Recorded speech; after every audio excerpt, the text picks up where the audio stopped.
Hello my dear students, welcome to IMS GATE Academy. Myself Sandeep Adari, I have done my BTech from JN to Hyderabad and MTech from NITs Surathkal. Okay, I have an experience of 10 years in the field of GATE coaching my dear students. Today as part of the GATE booster session, I have come up with a beautiful questions of RCC and I will be solving these questions based on how all the topics are covered using these questions. So this is what I want to tell you in this session, and I'll be covering this entire RCC subject in 2 days, today and tomorrow at the same time, that is 6 p.m. to 9 p.m. And I'm really excited my dear students. Keep sharing this link to all your friends and colleagues, and because this session will help you to understand what exactly is RCC. Okay my dear students. So here, first of all, I would like to tell you what do you mean by, before moving to the problems, I want to tell you what is reinforced cement concrete, my dear students. What do you mean by reinforced cement concrete? So here, my dear students, if anyone asks you what is the meaning of reinforce, what is the meaning of reinforce? Reinforce meaning is nothing but make it stronger. What do you mean by reinforce? Reinforce is nothing but make it stronger. So what exactly this subject not only deals in GATE, sir, whether you attend any campus interview related to the design company, the RCC plays a very important thing. So I will give you some basics before going to the problem solving. So what is reinforce, my dear students? Can anyone tell me what do you mean by reinforce, my dear students? Reinforce is nothing but make it stronger. According to the Oxford Dictionary, reinforce is nothing but make it stronger. So the basic and the funda question everyone will ask me is, Atul, good evening sir. So here actually what do you mean by why they want to use steel and concrete? Why not other materials? The important thing I would like to tell you my dear students is, if you ask, steel and concrete has the same coefficient of thermal expansion. So don't tell ever that steel is strong in tension, my dear students, or steel is strong, concrete is strong in compression. The reason here is, my dear students, you have to understand that the coefficient of thermal expansion for both the materials is almost same. This is the one important point I would like to tell you. Now, my dear students, when coming to the RCC, you should understand, my dear students, what is the difference between analysis and design. A scientific world, good evening, my dear student. What is the difference between analysis and design? What exactly is analysis? Analysis is something like finding the shear forces, calculating the loads, or analyzing the beam. This comes under analysis. And what do you mean by design, my dear students? Can anyone answer me? Keep chat or keep post in the chat. So what is design? Design is nothing but dimensions, my dear students. So this is the common thing. What is analysis? Finding loads, shear forces, bending moments. And what do you mean by analysis? This is what do you mean by analysis? Design is nothing but dimensions, my dear students. So as part of RCC, my dear students, I would like to tell you one important topic, that is LSM method. Before going into the problems, I just want to clear you, my dear students, what is RCC and what is LSM. Hi Chalamala. Okay, what is LSM? LSM is nothing but limit state of method of design. Limit state method of design. Why LSM method is important, my dear students?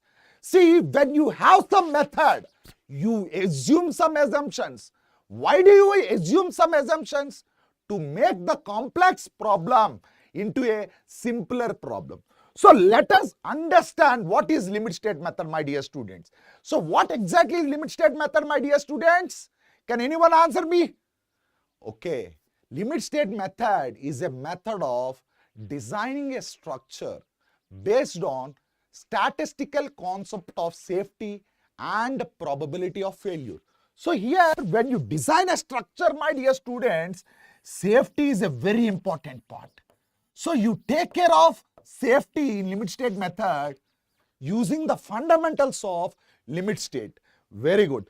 And when you talk about failure, my dear students, you talk about failure using the concept of probability. Because my dear students, you don't know the exact location where it is going to fail, or you don't know how much load has to apply for the failure. So we have used with limits in limit state method, my dear students. It is a method of designing a structure based on statistical concept of safety and probability of failure. But when I started my career, when I am studying BTech, I don't want to understand the LSM. Even a ECE student wants to understand what is LSM. Even a layman wants to understand what is LSM. So my dear student, please write down this point. Limit state is the ultimate stage at which the structure is unfit for use. So again, I am telling you, my dear students, limit state is the ultimate stage. What is limit state method, my dear students? It is the ultimate stage at which the structure is unfit for use. At which the structure is unfit for use. Now, immediately, my dear students, you can ask me, unfit. What do you mean by unfit, sir? Can you tell me what do you mean by unfit? Ready, my dear students? What do you mean by unfit? You have to keep answering. So what do you mean by unfit is the structure can collapse or the structure can become unserviceable. So my dear students, how the structure can collapse? So it can be a various reasons, but how the structure can become unserviceable? One is related to age and one is related to the load. So this is how I am going to tell you in simple words. So I conclude the limit state method. Limit state method is a method of designing a structure based on statistical concept of safety and a probability of failure. Or it is simple words mein, it is the ultimate stage at which the structure is unfit for use. Now my dear students, I would like to add one more point. My dear students, you previously heard about working stress method, right? Thank you, Deepak. Thank you, Deepak. And sir, you can ask me why limit state method is appreciated. This is the important point. Suppose if you have a method called working stress method, I don't want to discuss that now. Why limit state method came into existence? Sir, when you overcome one method, there should be some positives. So there should be some positive. What is that positive, my dear students? Here I would like to tell you very important thing. When you design limit state method, my dear students, limit state method is designed for higher loads. Remember, my dear students, limit state method is designed for higher loads and limit state method is designed for lesser strength. This is a beautiful point I would like to tell you, my dear students. So what do you mean by higher loads? What do you mean by higher loads, my dear students? Come on, keep answering. So, good evening, Subodh sir. What do you mean by higher loads? Here, what do you mean by higher loads? So, if the structure has to carry 100 kgs, you will design for more loads. So, that is the reason, my dear student, when I talk about design load, you will multiply the load with some partial safety factor. My dear students, factor of safety and partial safety factor is totally different. Okay, thank you, Ramakrishna. What do you mean by design load? Design load is nothing but load multiplied by partial safety factor. And you know that the safety factor is always greater than 1. So you design for higher loads. Agree, my dear student? When I talk about lesser strength, lesser strength means if you have a design strength, I will represent strength with small f and capital F is for load.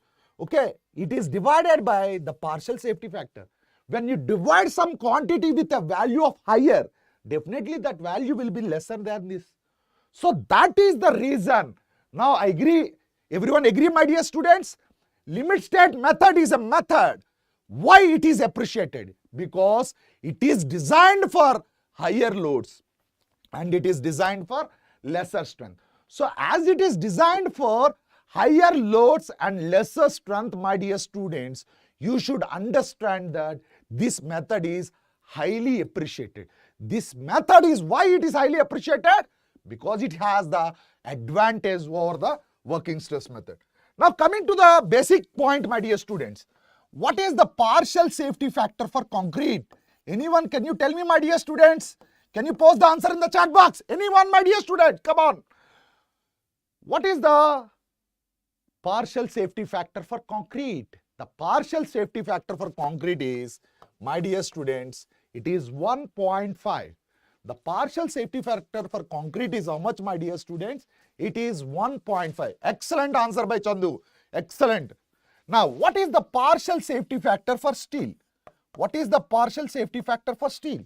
The partial safety factor for steel is 1.15. Now, immediately, thank you, Sivkishore. Immediately, you people will be asking me, sir, why the partial safety factor for concrete is more? Why the partial safety factor for steel is less? Can you tell me, my dear students? Remember, my dear students, concrete is manufactured in laboratory. As concrete is manufactured in laboratory, you are not sure. So, when you test the concrete also, my dear students, you understand the compressive strength of 3 concrete cubes. Why can't you take 1 concrete cube? Why you are taking 3 concrete cube? Because, my dear students, you take the average. You are not sure. It is done in laboratory. Whereas, steel is manufactured in industry. This is a simple thing, my dear students. Suppose industry means if you tell that the steel rod is 8 mm, it will be 8 mm only. It cannot be, because it is depending on machinery. So remember, my dear students, whenever in any of the interview or when you attend some of the IITs, the basic questions they can ask you after you are securing a good GATE score. The reason is quality control. Quality control is the reason for factor of safety for concrete to be more when compared to steel. And you can simply explain, my dear students, that steel is manufactured in the industry and concrete is manufactured in the laboratory. Agree, my dear students? Now, I just want to tell you another important thing. In limit state method, there are 2 methods. Can anyone tell me, my dear students? What are the 2 methods in limit state method? What do you mean by limit state method? Okay, what are the 2 methods we have? One is limit state of collapse. Another one is the limit state of serviceability. Another one is the limit state of serviceability. Agree, my dear students? Now, what is collapse? If you keep on applying the loads, it will collapse at some point. What do you mean by serviceability? Serviceability is a condition where it understands that what is the age. So what comes under collapse? What comes under serviceability? My dear students, in collapse, we come across flexure. In collapse, we come across what, my dear students? Flexure, shear, compression, torsion. All this comes under the limit state of collapse. Why? Because these can be the reasons, Amma. Why? Because these can be the reasons for collapse. What comes under serviceability is deflection, cracking,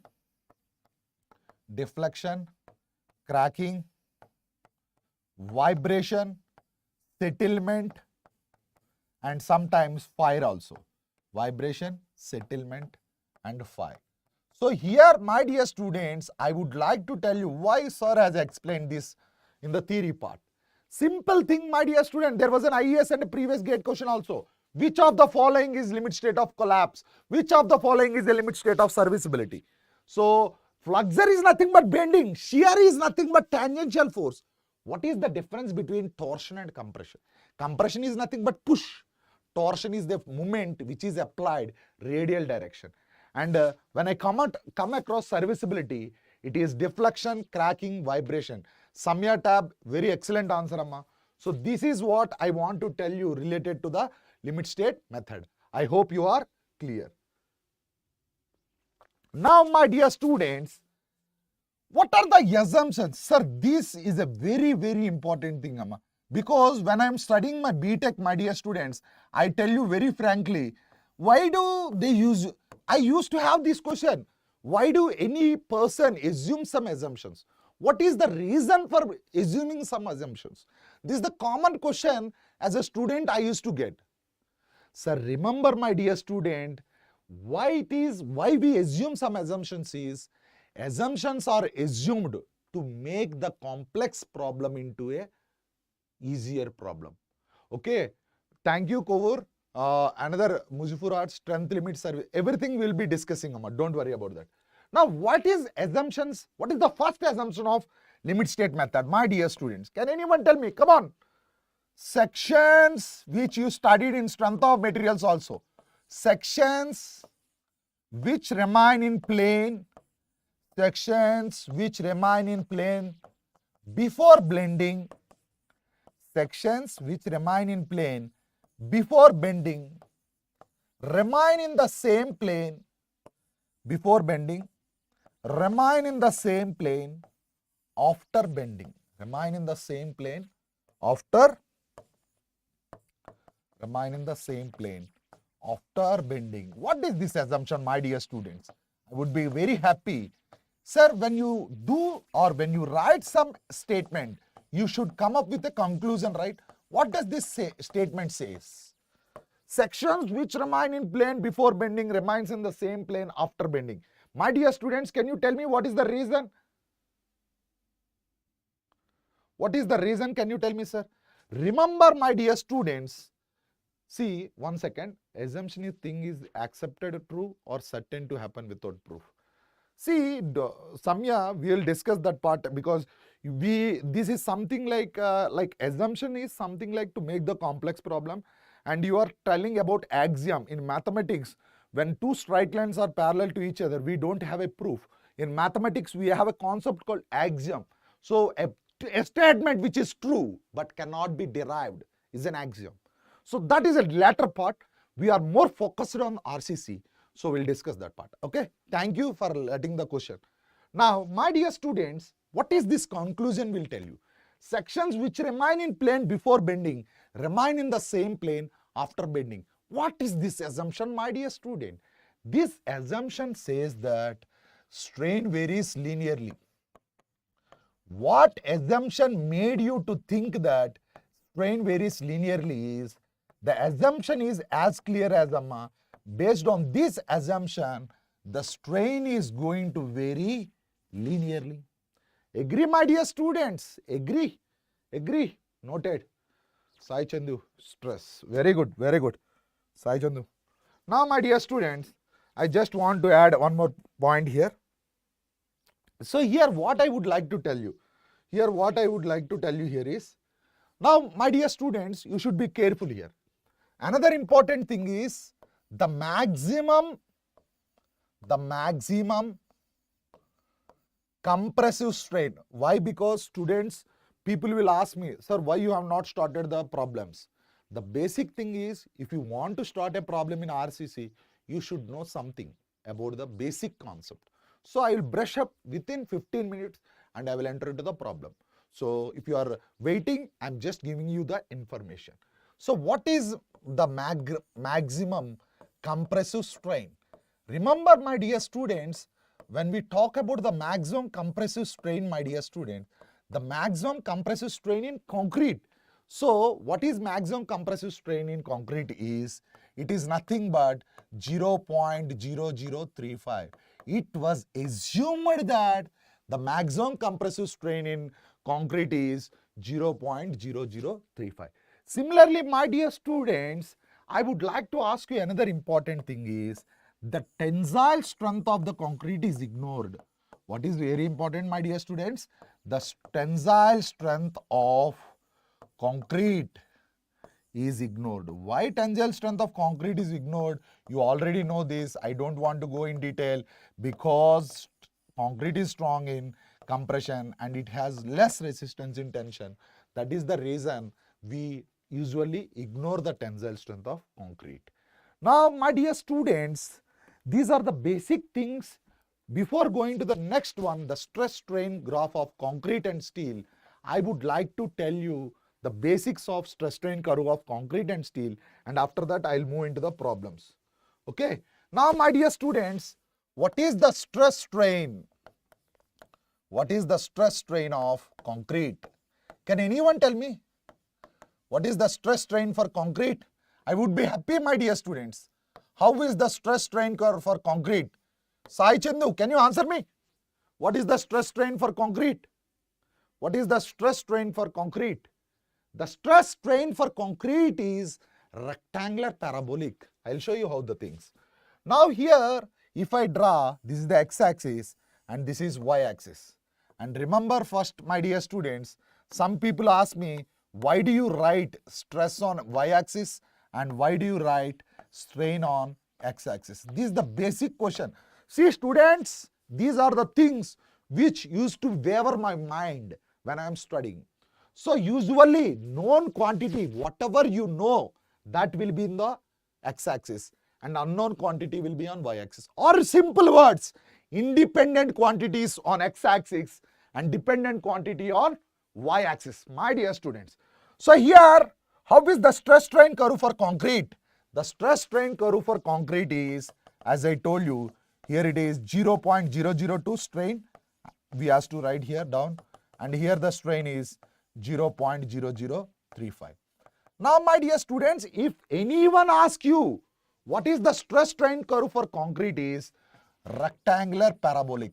The answer is rectangular parabolic. Okay. The stress strain curve for is rectangular parabolic. But remember, my dear students, what is the stress here? What is the stress here? The stress at this juncture is given as 0.67 FCK. Why this 0.67 FCK came?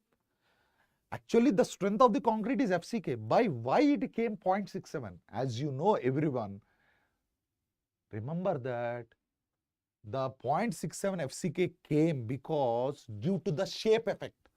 How the shape effect means? Again, slenderness ratio. What do you mean by slenderness ratio?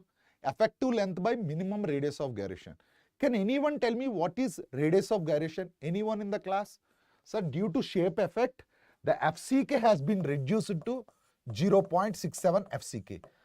How the shape effect has came is due to slenderness ratio. But my dear students, I have a quick question for you. What do you mean by radius of gyration? Anyone? Radius of gyration, don't tell me the formula. It is root I by A. Okay.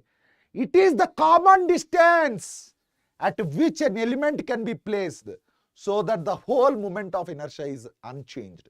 Remember, radius of gyration is nothing but distance. In simple words, you can place some element in the body so that the whole moment of inertia won't be changed. That's what I would like to add.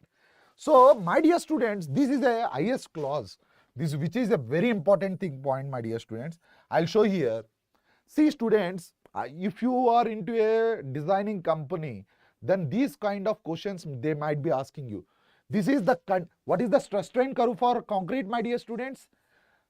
The stress strain curve for concrete is what? Rectangular parabolic. When you say that rectangular parabolic, what does this actually mean? What does this actually mean? Remember, IS code says that, it need not be rectangular parabolic. It need not be rectangular parabolic.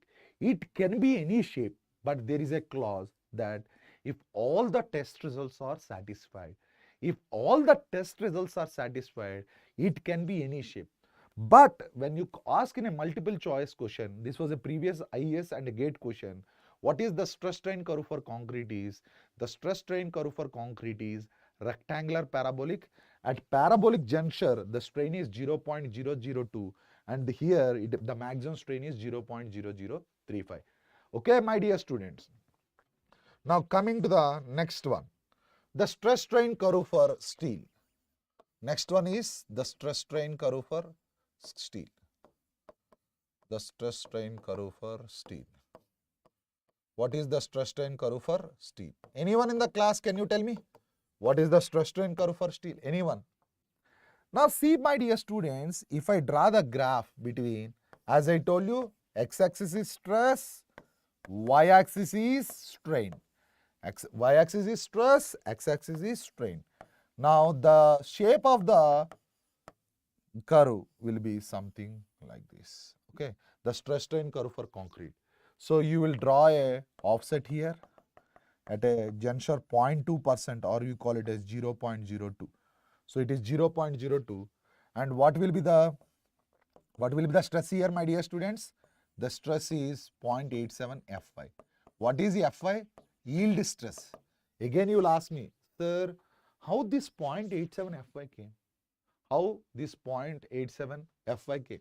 Remember, my dear students, we have a design strength. We know design strength is equal to strength upon partial safety factor. Now, when I tell you strength upon partial safety factor, what is the partial safety factor for concrete?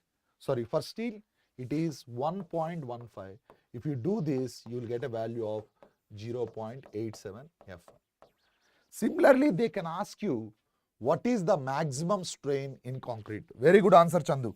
Very good answer.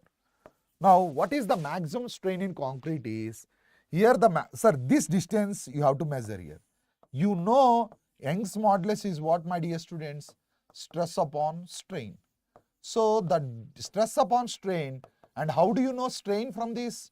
Stress upon Young's modulus. From here, if I write the strain value, strain will be equal to 0.87 Fy, that is the stress upon the Young's modulus.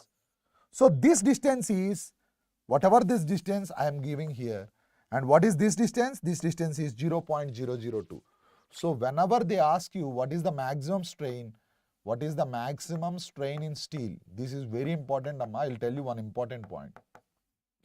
The maximum strain in steel is, please make this as an important point, and the previous gate question also was asked. I will tell you, don't worry. So 0.002 plus 0.87 Fy upon ES. The basic and the funda question, my dear students, everyone will ask me. The maximum strain in steel depends on option A, grade of concrete, option B, grade of steel, option C, both A and B, none of the above. Then what is the answer? Anyone in the class? Sir, how temperature affects the stress strain curve? Jaswant Jonada, see, okay, very good answer, Amma. Jaswant, you have told that the strain in steel depends only the strain in steel depends only the grade of steel only. The maximum strain in steel depends only on the grade of steel. One more thing, wait, Jaswant, how temperature affects the stress strain curve? See, usually when we talk about the temperature, Amma, actually we talk about the coefficient of thermal expansion. In that, when we talk about the bond and concept, then we will discuss about the temperature effect. Okay. Now, here, let me give you some time. If you are not clear, I'll get back to you. So, what is maximum strain here is, the maximum strain, why do you want to know the maximum strain in steel? Why do you want to know about the maximum strain in steel? Anyone in the class? Anyone in the class? Sir, remember the maximum steel. When the steel is yielded to maximum strain, then the steel is said to be economically utilized. So, when you say that the section is most economical, when the maximum strain in steel is obtained. If you are able to use the maximum strain in steel, then your section is said to be most economical. So, what is the important points? The stress strain curve for steel is, the design strength is 0.87 Fy, and the maximum strain in steel depends on grade of concrete, grade of steel only, and maximum strain is given as 0.002 plus 0.87 Fy upon ES. Very good answer, Alam. Very good answer. Very good answer. Okay. Very good answer, Alam. Now, you are waiting for the important questions. So, I am ready with this. Now, when I am teaching this question, first let us understand the question.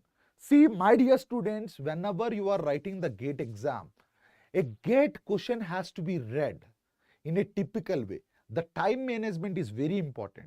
So, when you read the question, first, what are the given data? What is asked? That are important. First of all, the section is a singly reinforced rectangular concrete beam of width 300 mm, and remember, my dear students, and effective depth. If I tell you effective depth is 400 mm, is to be designed using M25 grade concrete and Fe 500 grade reinforcing steel. For the beam to be under reinforced, what is the maximum number of 16 mm dia bars? So there is a lot of concept here, my dear students. What is the lot of concept? I'll tell you. My dear students, first of all, what is a singly reinforced section? A beam which is reinforced on tension side. A beam which is reinforced on tension side is nothing but singly reinforced section.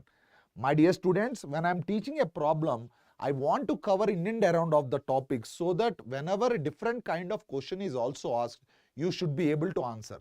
Okay. Now, my dear students, what I want to tell you is, what is a singly reinforced section? A section which is reinforced on tension side. Now, we have different types of sections, my dear students. What are the different types of sections? Can anyone tell me? Thank you, Nag. What are the, thank you, Saurav sir. And what are the different types of sections? We have balanced section, we have under reinforced section, we have over reinforced section. Remember, my dear students, what do you mean by a balanced section? What do you mean by a balanced section? The stresses in steel and concrete reaches the maximum value at same time.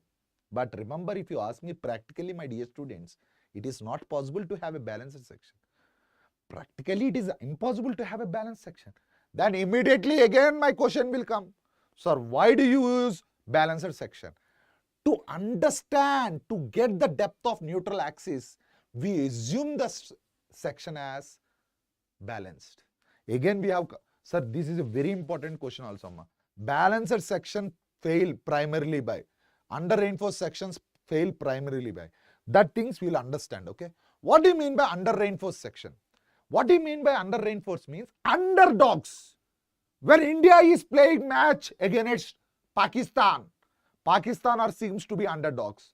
Or when India is playing a match with Zimbabwe, Zimbabwe seems to be underdogs. What is underdogs? Underestimated, my dear students. It is nothing but underestimated. So here, amount of steel provided is less than the amount of steel required. So my dear students, amount of steel required is less than, provided is less than the amount of steel required. You require some X, but you are providing less than X. That is called under reinforced. So obviously the failure will be where, my dear students? Can anyone answer? If you require some X amount of steel, you are providing less amount of steel. So obviously the failure will be in steel. Obviously the failure will be in steel.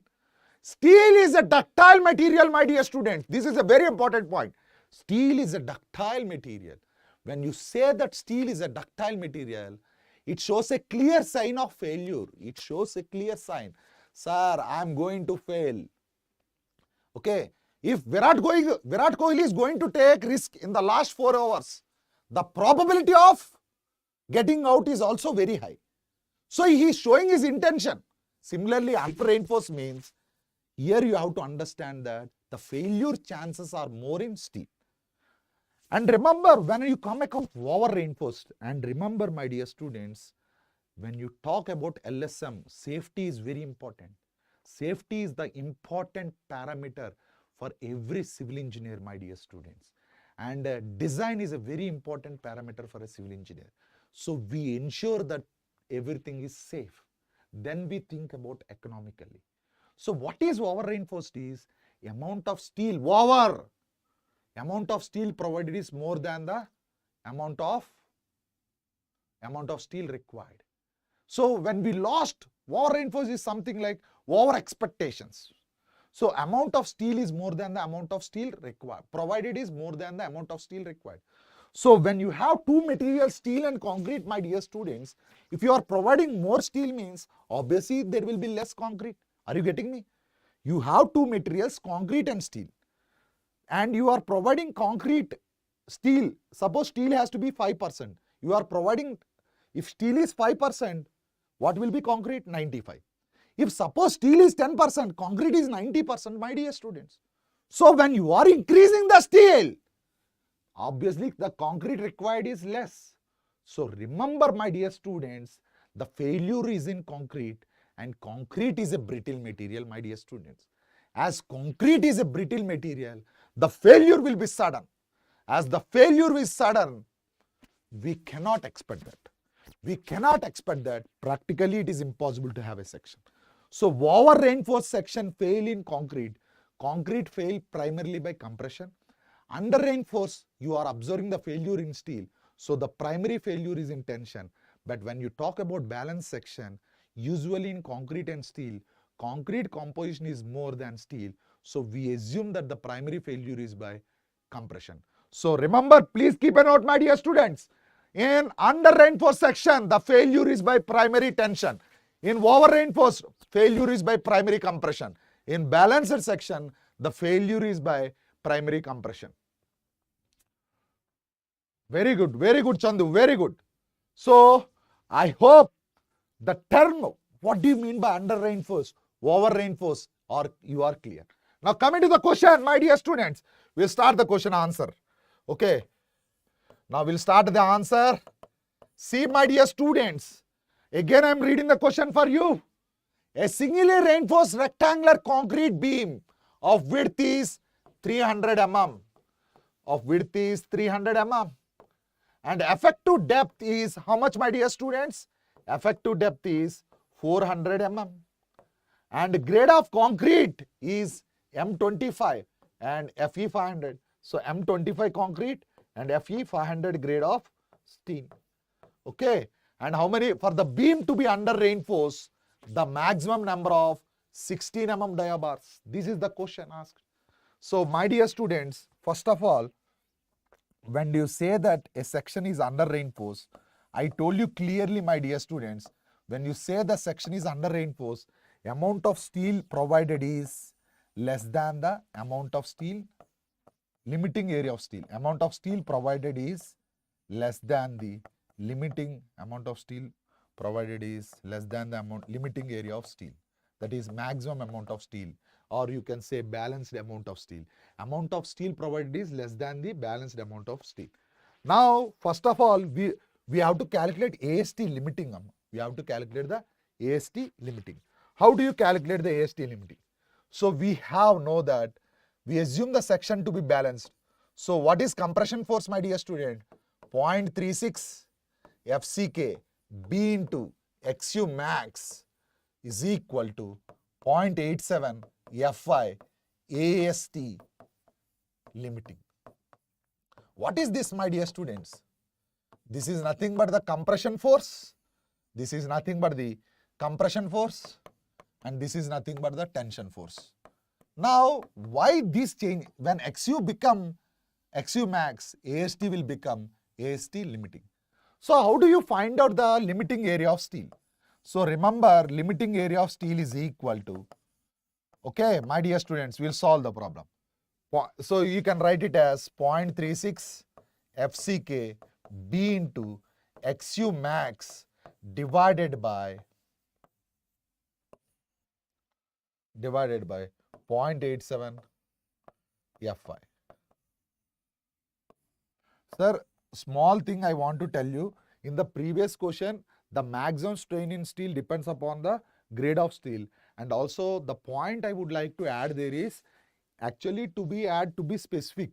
XU max by D value, actually I want to tell there, XU max by D value depends only on grade of steel. That is the main important point I would like to add. I have just told that it depends on grade of steel. So actually XU max by D depends on grade of steel only. And what is XU max by D value? I will tell you, sir. Remember, my dear students, when I talk about XU max by D for Fe 250, it is, sir, it is not asked in the problem, but every problem has to be done. Fe 250, it is 0.53 D. For Fe 415, it is 0.48 D. And for Fe 500, it is 0.46 D. You can write here, this is for Fe 415. And this is the value for Fe 500. Okay, my dear students, is it clear? And remember, my dear students, I would like to add some more point. So here, when I talk here, so AST limiting, okay, AST limiting is equal to, we know that it is what the formula? 0.36. Okay, we know that it is 0.36 FCK. What is the grade of concrete? Can anyone tell me, my dear students? What is the grade of concrete? Grade of concrete is 25 FCK. Width of the section is how much? What is the width of the section? Width of the section is 300. So width of the section is 300. And XU max. What is XU max? What is the grade of steel? Grade of steel is Fe 500, right, my dear students? Grade of steel is Fe 500. So when you talk about Fe 500, it is 0.46 D. What is the effective depth? Anyone in the class, can you tell me? What is the value of effective depth? Effective depth is nothing but 400 mm. Effective depth is nothing but 400 mm divided by 0.87 Fy, right? What is Fy?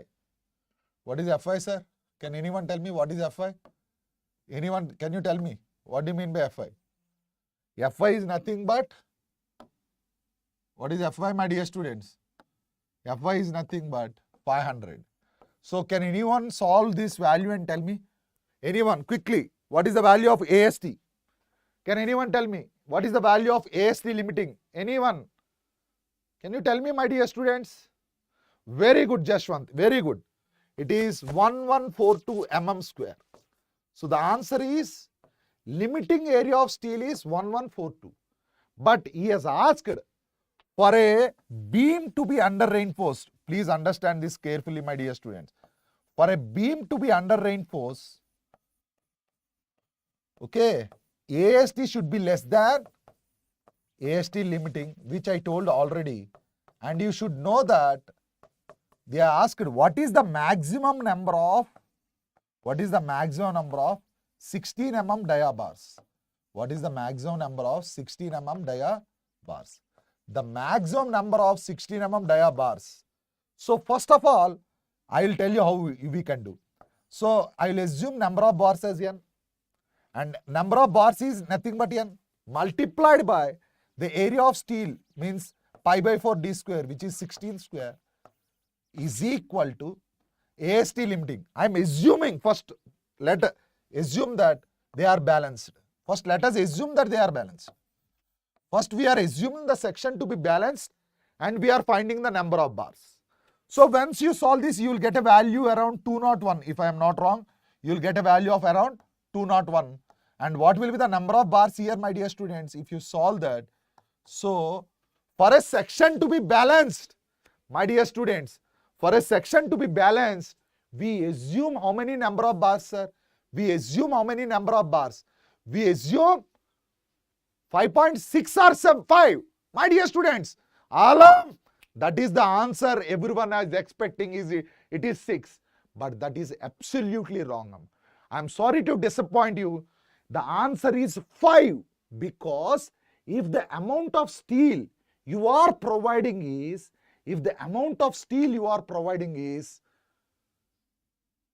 less, you are telling that amount of steel provided should be less, right? So when you provide 6, you are telling that the amount of steel is more than limiting area of steel. So most of my students also might do this wrong. For a section to be under reinforced, the amount of steel should be less than the limiting area of steel. So whatever the value is 5.7, it should be less than 5.7. Now you can ask the answer. Sir, it can be 1, it can be 2, it can be 3, it can be. But he has given here, my dear students, the word maximum. He has asked the word maximum. So what is the maximum number of bars? The maximum number of 16 mm dia bars are nothing but 5. So here, whenever these kind of questions are asked, first it is an under reinforced section. So when you tell that it is an under reinforced section, you should understand that AST should be less than AST limiting. AST should be less than AST limiting. To find out AST limiting, you should assume the section to be balanced. After finding the limiting area, then you can understand, by equating the 16 mm dia bar and the value, you will get the number of bars. So here it is under reinforced, so it will be 5. Suppose, my dear students, there can be a question asked. What is the minimum number of bars to be over reinforced? So it should be slightly more than 5.7. What will be the minimum number of bars to be over reinforced? The actual is 5.7. Now tell me, where I'm really waiting for this answer. What is the minimum number of bars for the section to be over reinforced? The answer is 6. Very good, Jashwant, very good. So here you have to understand that the minimum number of bars to be over reinforced is 6 and the maximum number of bars to be over under reinforced is 5. So I hope all my students, you are clear about the under reinforced and over reinforced section. I'm here to understand the basic core knowledge. What is under reinforced, what is over reinforced, and what is balance section. And remember 2 points, you have to write a note here. Remember, compression force is equal to 0.36 FCK BXU. What is the formula for compression force? Keep a note of, my dear students. 0.36 FCK BXU. What is tension force? 0.87 FY AST. Is it clear? What is, we will discuss later on. These are the things you have to remember. Now we have another question. See, my dear students. See, I want you to read this question first of all carefully. First read the question, everyone, my dear students. I hope you should keep a watch on it. How much time you are taking to read the question. That's also very important. You are in a competitive world, my dear student. It doesn't mean that you should rush to the question. You should carefully understand the given data. Take your time to understand the question. You can rush in your calculation. You can rush in your problem solving. But to understand the question, read the question carefully. Okay, my dear students. A singly reinforced concrete beam has a width of 150 mm. Has a width of 150 mm. And remember, it has an effective depth of 350 mm. It has an effective depth of 350 mm, my dear students. The characteristic compressive strength. What is characteristic strength? The word characteristic says that it is the strength at which 95% of the test results are expected to pass. The strength at which 95% results are going to pass is nothing but characteristic strength. And adopt the stress block for concrete using FE415. My dear students, now you can ask me, sir, why you told the stress block? The stress block for concrete is what, my dear students? It is rectangular parabolic. The stress block for concrete, the stress strain curve for concrete is rectangular parabolic. And he is asking what is the limiting value of moment of resistance and what is the limiting area of tension steel. So here I will tell you a beautiful thing. What is the grade of concrete steel, my dear students? What is the grade of steel? FE415. The grade of steel is FE415. I will tell you one important thing, my dear students. We have MU limit values. Okay. Sir, what is MU limit? If XU is replaced by, in the equation, if XU is replaced by XU max, then we call it as limiting moment of resistance. My dear students, we call it as limiting moment of resistance. So for FE250, what is the limiting moment? For FE250, what is the limiting moment, my dear students? Can anyone tell me? Sorry. What is the limiting moment? For limiting moment FE250, it is 0.149 FCK BD square. Please remember this. How this formula came, I will tell you.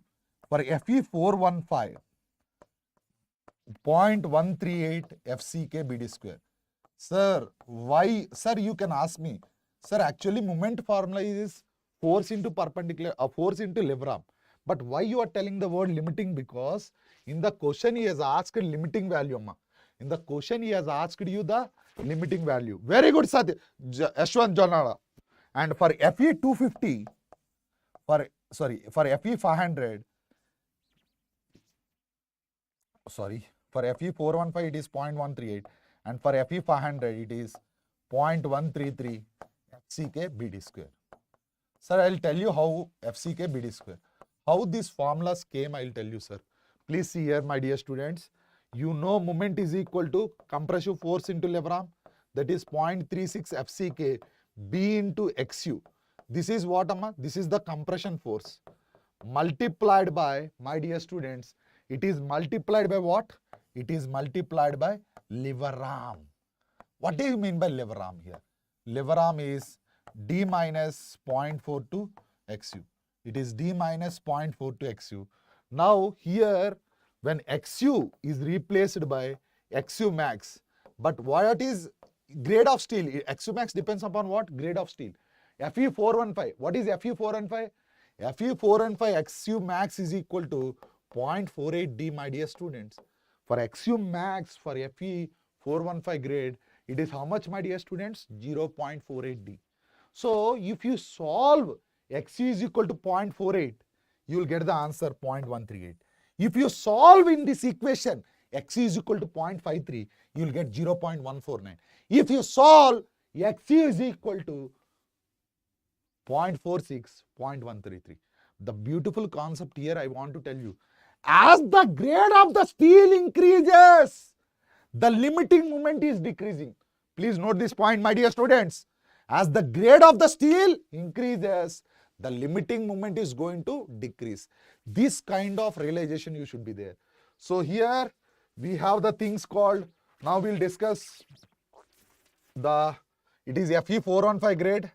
So the limiting moment is equal to, the limiting moment is given by the formula 0.138 FCK BD square. Okay, my dear students, what is FCK, Amma? What is FCK? FCK is M20 and B and D are 150 and 350. 150 and 350. Sir, what is FCK? What is FCK, my dear students? What is FCK? Can anyone tell me? Anyone? 20, sir. 20 and B is 150 and D is 350 square. Sir, what is the calculation part? What is the calculation part? Can anyone tell me? What is? Please calculate this urgently.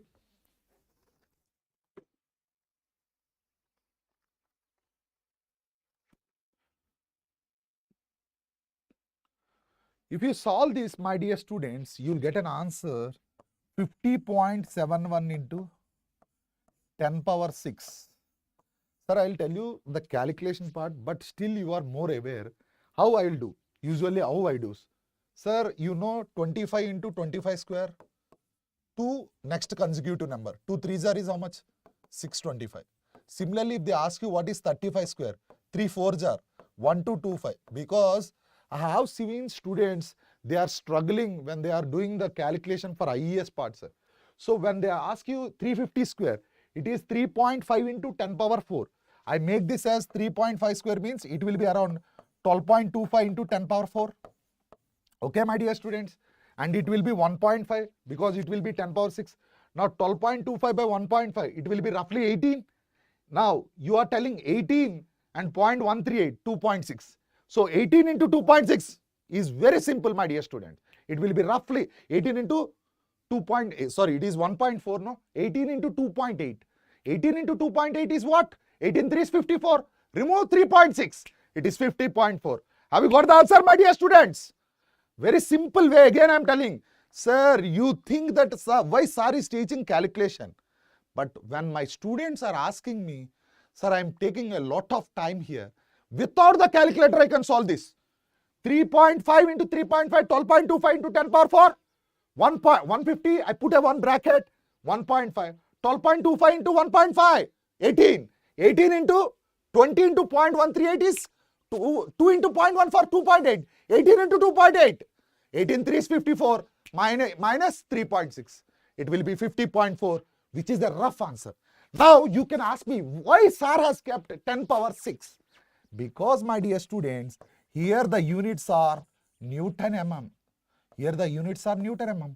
You can write it as, if they ask you in kilonewton per meter, you can write 50.71 into kilonewton meter. But remember, my dear students, please keep a note on this, my dear students. Thank you, Chandu. Thank you. Please keep a note on this. Why we are writing 50.71? Why we are writing 10 power 6? Remember, most of our formulas are in Newton mm. If they ask you the answer in kilonewton meter, just substitute this. But when you stick to the problem solving, please write in Newton mm. Because all our formulas, we follow this methodology to understand the things. Means to get the answers. Once we are done with the limiting moment of resistance, clear? What is the limiting area of steel? How do you calculate the limiting area of steel? Can anyone tell me? My dear students, how do you calculate the limiting area of steel? Simply, MU limit is how much, my dear students? MU limit is how much? Are you able to understand, my dear students?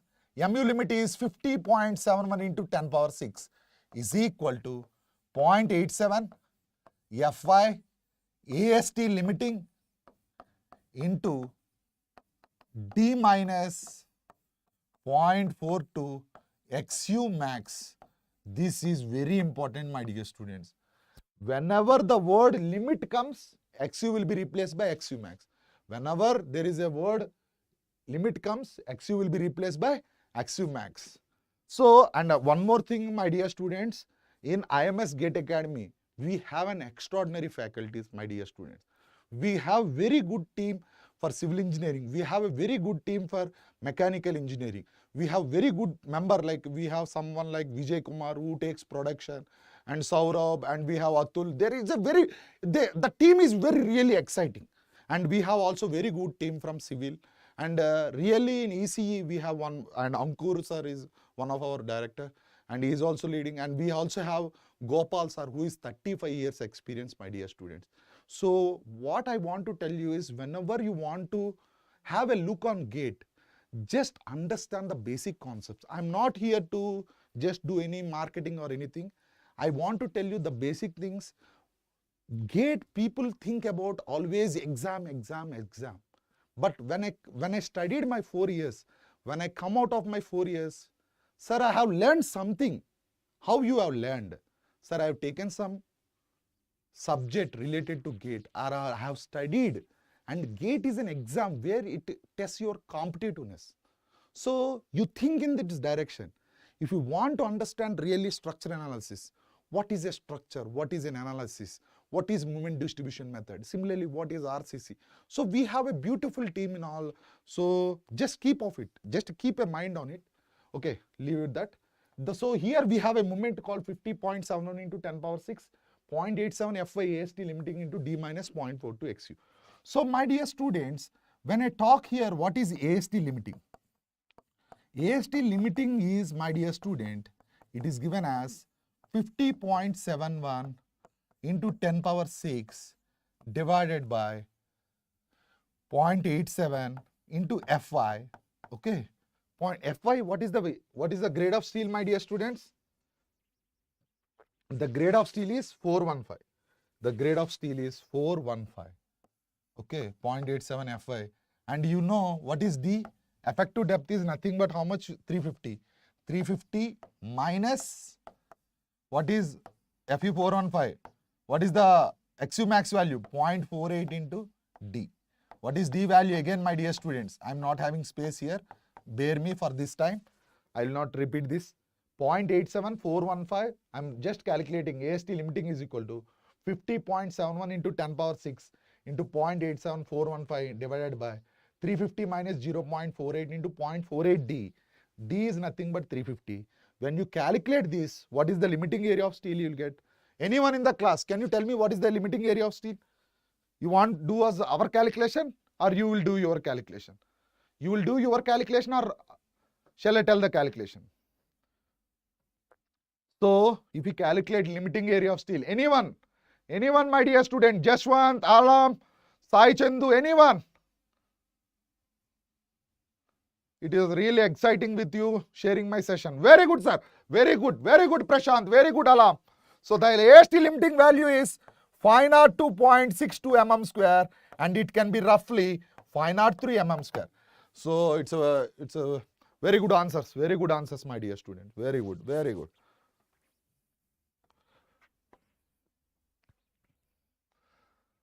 Now, my dear students, next question we have is a reinforced concrete slab with an effective depth of 80 mm. What, sir? With an effective depth of 80 mm is simply supported at two opposite ends with 230 mm thick slab. A simply supported, a concrete slab. Okay? It is a simply supported. What is a simply supported? You might be knowing, everyone. A beam which is a slab which is supported on both ends, right? In simply supported beam, the moments at their ends will be zero. That logic you have to understand. Okay? Now, is supported at two opposite ends of thick masonry wall. How much, sir? 230 mm thick masonry wall. The center to center distance between the walls is 3.3 meter. As per IS 456, the effective span of the slab. Remember, my dear students. Thank you, Venom. Thank you. Sir, I would like to ask you one important thing, Amma. What is the code used for RCC? IS 456. Usually in India, we have an organization called Bureau of Indian Standards. This Bureau of Indian Standards are also recruiting the people through GATE exam. So remember, you will be a pioneer.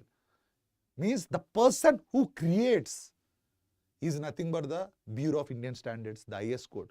So you can be one of the member of BAS if you are a GATE aspirant. This is very important, my dear student. Now, what is effective span, my dear students? Let us first see. I am least worried about the answer, my dear students. I am a kind of a guy who want to understand the concept, and you should do the calculation part, and answer part is up to you. So let us understand what is effective span, my dear student. What is effective span? But effective span varies from member to member. If it is a cantilever, it is a different case. So it is a simply supported, right? The simply supported says that the effective span is center to center distance between the beams. The first point is center to center distance between the beams. What is first point? The effective span can be center to center distance between, not beams, supports. Sorry. Pardon. Correct me. Okay. What is the simply supported? It is the center to center between two supports, my dear students. Or the inner distance between the two supports is called as clear span. We call this as what, my dear students? We call this as clear span. Or it can be taken as clear span plus D. Now, my dear students, whenever you are taking the moment, if simply supported, what is the maximum moment, sir? WL square by 8. Maximum moment is WL square by 8, right? No, Chandu, no. Please wait. Let us discuss the concept and we will be hurrying into the answer. So what is center to center distance between the supports? The center to center distance between the supports and clear support plus D is the effective span. Now, my dear students, out of these two, which one you want to take into account? The smaller of these two. The smaller of these two quantities will be taken as effective span, my dear students. Why we are taking smaller span? I told you when you calculate the moment, we are taking the WL square by 8. I am just taking a simply support. There usually we take the smaller lengths to have the moment. Because you are telling the what is the moment carrying capacity. When you tell I am carrying lesser only, you will tell. So we usually tell the smaller of these two. So my dear students, so what is the effect? First one, A option is center to center is already given, my dear students. Center to center is 3.3. Am I correct or wrong? Center to center distance is 3.3. Now, my dear students, second one I will tell you. What is clear span? Clear span can be written as center to center distance minus, you know what is the thickness of masonry walls? Thickness of masonry walls. Center to center distance minus thickness of masonry walls. What is this, my dear students? What is the thickness of masonry walls? Anyone in the class? What is the thickness of masonry walls?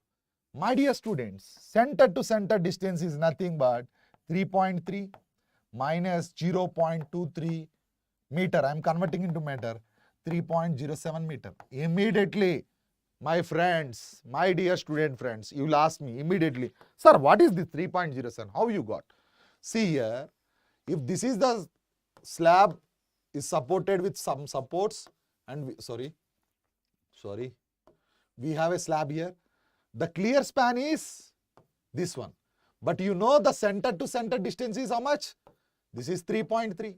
If you remove the half thickness here we have a half thickness, and if you remove the half thickness here, the half thickness plus half thickness is nothing but thickness, my dear student. So 3.3 minus 0.23 is nothing but 0.07. Now, my dear students, you might be having exhausted. Don't be exhausted. Relax. You can enjoy the concepts here. Now see, actually I should be exhausted, students. Nowadays, when students are listening for more than 1 hour, 2 hours, they are getting exhausted. But you have to motivate yourself. We are running into the edge of the gate competition. If you want to be a Usain Bolt, you should run for the competition. So you should be having the patience. You should have the desire to learn. So these things please keep in mind, my dear students. So when I talk 3.3 minus 0.23, you will get 3.07. So clear span is 3.07 meter. Now, what is the other thing we have? We have got clear span. What is the other? I told you the formula is effective span is clear span plus effective depth. What is the effective depth there, my dear students? It is 80 mm. Most of the students, the common mistake, you don't know, in a hurry you will write 80 mm as 0.8 meter. That is not 0.0, it is 0.08 meter. Students, you will think why sir is concentrating on small issues. In GATE exam, these are the things which are important. So 3.07 plus 0.08, you will get the answer as 3.15 meter. Now tell me what is the answer. Now tell me. So one is 3.3 and another one is 3.15. So the answer is smaller of the two. You can write the answer as 3.15 meter. I hope you are clear with my concept. Okay. Similarly, my dear students, if they ask you the effective span for cantilever, it is clear span plus d by 2. Remember, my dear students, it is clear span plus d by 2. Please write that. Okay. So I hope you are clear with this problem. Can you quickly comment in the live chat saying that whether you are clear or not? Please quickly answer me. Is this problem clear to everyone, my dear students? Is it clear, Amma? Okay. Sir, see, just I have given one simple problem. Just go through this problem. I'll be back in a minute. Okay. Just go through this problem.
Hello, students. Quickly answer me. Are you?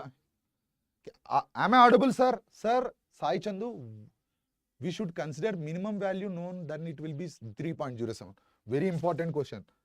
Chandu, here 3.07 mm is clear span, amma. It is not the effective span. Clear span is 3.07 and we are telling that effective span is clear span plus effective depth. Effective span is clear span plus effective depth. So it is 3.07 plus 0.08. Am I correct, my dear student? So it is not 3.07, my dear student. Chandu, please quickly answer me. I'm waiting for your reply. So it is 3.07 plus 0.08. So it is 3.15. Thank you. Thank you.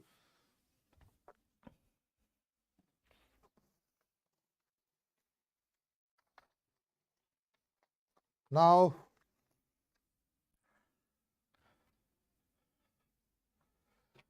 my dear students, this is the one of the important thing. Read the question, my dear students.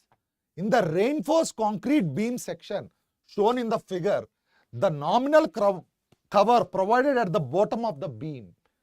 Sir, my dear students, why do they want to provide actually? What is the reason to provide cover? What is the reason to provide cover? What is the reason to provide cover? Can anyone tell me? Cover is provided to protect the steel from corrosion. Because if you see cities like Mumbai or Visakhapatnam, where it is in a sea coast, there is an attack of the alkali action. Because the moisture in the sea coast area, it has efflorescence. To avoid that, we usually provide cover. Means you provide more cover. Very good answer, Alam. Very good answer. Very good answer. Thank you, Gopal sir. Sir, here what I would like to tell you here is nominal cover is provided, my dear students. Nominal cover is provided to protect the steel from corrosion. Not only that, to have a proper bond. I told you one important question. Why do we use steel and concrete? The steel and concrete are used because to have a proper bond. Why do they use steel and concrete, my dear students? The coefficient of thermal expansion of steel and concrete is almost same to have better bonding. For having better bonding, you should provide the cover. Okay, my dear students. Now, actually, when you are studying RCC, my dear students, you will also understand what do you mean by nominal cover and what do you mean by effective cover. My dear students, here, what do you mean by nominal cover and what do you mean by effective cover? Quickly answer me. The distance from the centroid of the steel bar. Sir, see, I am writing the diagram again. See, if this is a rectangular section, okay. 1 second, students. If this is a rectangular section, now see, students, the distance from the centroid of the steel bar to the extreme fiber, this is known as effective cover, my dear students. This is known as what, my dear students? This is known as effective cover. So understand this. What do you mean by effective cover? Okay, my dear students.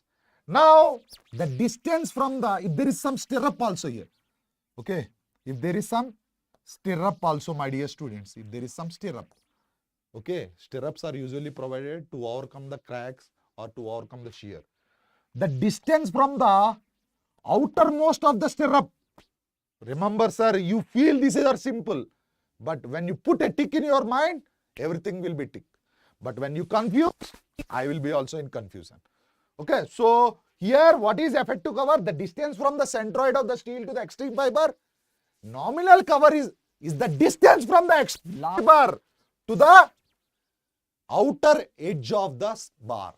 It can be a stirrup, it can be any bar, it should be from the outer. So in this problem, my dear student, they've asked you nominal cover. So what do you mean by nominal cover, my dear students?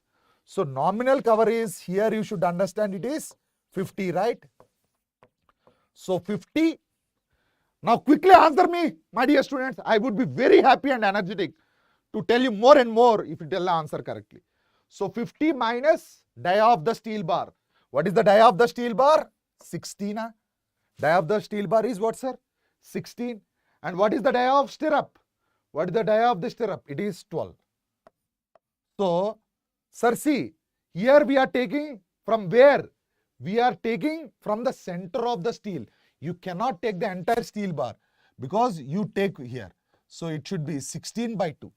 So, it should be what, sir? 16 by 2 because the distance here is 15. Sir, why it is 16 by 2? Please understand, Amma. It is simple. It is, see, here if it is given, it is not given. The given distance is this one, Amma. The given distance is from centroid. If you take from this extreme fiber, then you can take 16. But it is given from the center. So half of 16 minus the stirrup is 12 mm. So 50 minus 16 by 2 minus 12. So the answer is what? What is the answer, sir? The answer is, thank you Ankit, thank you. Sir, Ankit is one of the exciting faculty for our civil team, sir. He is one of the exciting faculty and he teaches very well for geotech. And a very, like, he's having very real passion towards teaching. And you should encourage him also, Ankit, in the coming sessions for geotech, okay? So, thank you, Ankit.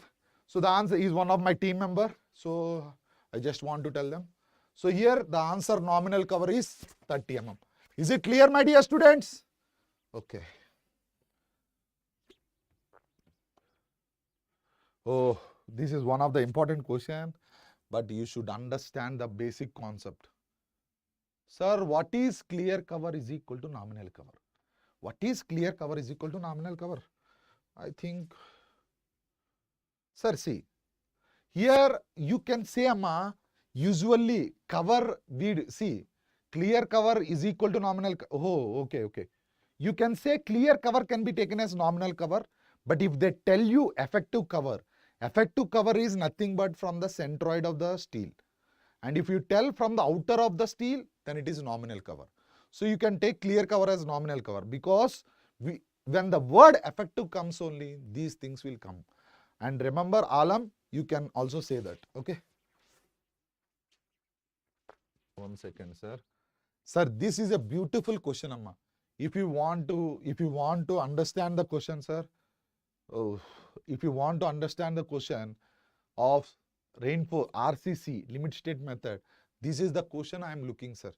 This question is the one of the beautiful questions, sir, which was made, and I hope still, if you want to understand LSM method, this is the question you should be very fond of. Now, my dear students, a singly reinforced section of 350 mm and 450 mm. A singly reinforced section of 350 mm. A singly reinforced section is how much, sir? A singly reinforced section is of width 300 mm into 450 mm. Effective is reinforced with 3 bars of 16 mm dia and Fe 415 grade and M35 grade. Maximum strain in steel is 0.03. This is a very different question, sir. Actually, what is the maximum strain in concrete, Amma? The maximum strain in concrete is 0.0035. What is the maximum rate, sir? Pardon. What is the maximum strain in concrete? It is 0.0035 according to the code. Now, entire thing will change, sir. If you can understand this problem, why I have put this problem is to understand for you only. To have a better understanding, I have used this problem. And the partial safety factor for concrete. What is the actual partial safety factor for concrete, my dear students? Quickly answer me. What is the partial safety factor for concrete? Anyone? Alam, Jashwant, anyone? Can you quickly answer the answer? What is the partial safety factor for concrete? 1.5. Very good, very good. And what is the partial safety factor for steel? It is 1.15. But here, see students, these values are also changed. So whatever you have assumed the design until now, everything will be changed. And all the parameters are taken with reference to, remaining parameters will be taken according. So determine the critical depth of neutral axis for a balanced failure. This is important, my dear students. The word balanced says that it is the limiting depth of neutral axis. It is not the actual depth of neutral axis. I hope you are clear, my dear students. Now, please quickly answer me. Can you tell me the parameters, sir? What are the given parameters there in the problem? What is B? What is the width value? Anyone? Quickly tell me. What is the value of width in the problem? The width is 300 mm. The width is 300 mm. And remember, depth is how much, my dear students?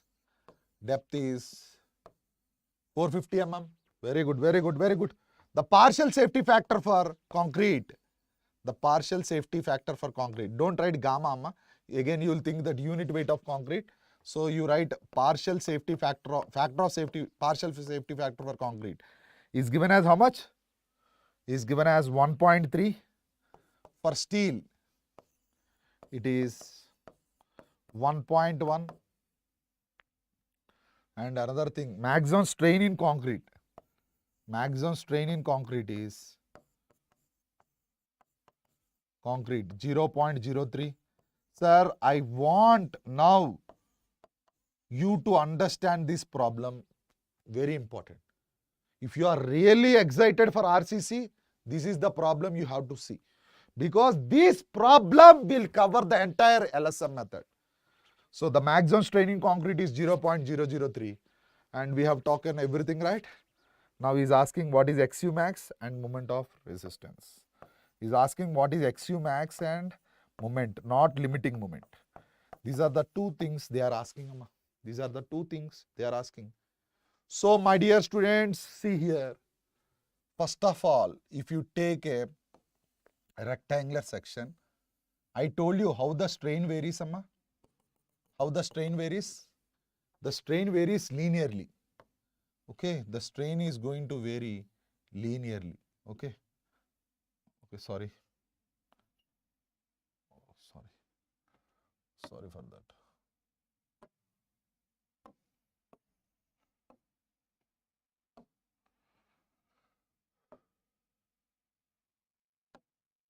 Sorry for that, my dear students. Now see. The strain, because we have steel here. Now, you know the strain here given is 0.003. But actually it is how much, Amma? 0.0035. 0.0035, but here it is 0.003. Now, and we have the stress block diagram here. Now we will understand this value up to rectangular section. This value is given as 0.002. Here it is given as 0.002. Means up to parabola variation, if you remember the stress strain curve for concrete, it is 0.02. So here, this is called, okay, if I assume this as depth of neutral axis XU. What is XU? Depth of neutral axis. From similar triangles concept, if I assume this as X dash and this is X double dash. Okay, what is X dash and X double dash? Sir, actually it is a combination of both the states, plastic and elastic state. Okay, that leave that. That is a different concept. Now see, sir, this distance is X dash. So from similar triangle concept, X dash divided by 0.02, X dash divided by 0.02 is equal to, what is the depth of the neutral axis? It is XU divided by 0.0035. So here, what is XU divided by, sorry, it is not 0.0035, it is 0.03 because I am habituated to that, because we are habituated to 0.0035. But in the problem, it is given as how much? It is given as 0.03. So you should be careful. Now, what is X dash? X dash can be written as 2 by 3 XU, or you can write it as 0.66 XU. Okay, my dear students. What is X double dash? The total, this is X double dash, Amma. I assume this as X double dash. So X double dash can be written as X dash XU minus X dash, that is equal to 1 minus 1 by 2 by 3 XU. XU minus 2 by 3 XU. What is the value, my dear students? 0.33 XU. What is the value? So it is X dash is how much, my dear students? X dash is 0. This distance is 0.66 XU and this distance is 0.33 XU. Okay. Okay, my dear students. I hope you are clear. Now, I am just telling. Now, what is tension force? What is force actually? How do you calculate force? Tension force is usually due to steel. So, tension force is nothing but, how do you calculate tension force? Tension force is equal to, sir, most of the people will tell me 0.87 Fy AST. That is absolutely wrong, because the design strength here will be equal to yield strength divided by the partial safety factor. What is the partial safety factor here, my dear students? It is 1.1. So this will be equal to 0.909 Fy. So what is this? This is stress. So what is force? Stress into area. So tension force is equal to 0.909 Fy AST. So We have come up with the tension force now. We are clear with the tension force, my dear students. We are clear with the tension force. So now, my dear students, what is the stress? What is the strain here? The strain here is obviously the maximum strain in steel is what, sir? 0.002. 0.002 plus 0.87, right? But it is not 0.87. 0.909. You can assume it as 0.91 Fy by Es. How you got this value, sir? Actually, you know it is 0.87 Fy by Es.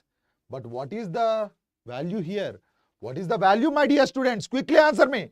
What is the partial safety factor for steel is 1.1. The partial safety factor for steel is how much, sir? It is 1.1. So the maximum strain in steel is 0.02 plus 0.91 Fy by Es. Sir, why I have told you this is asking what is the critical neutral axis depth for balancer section. That means he is asking XU max. That means he is asking XU max.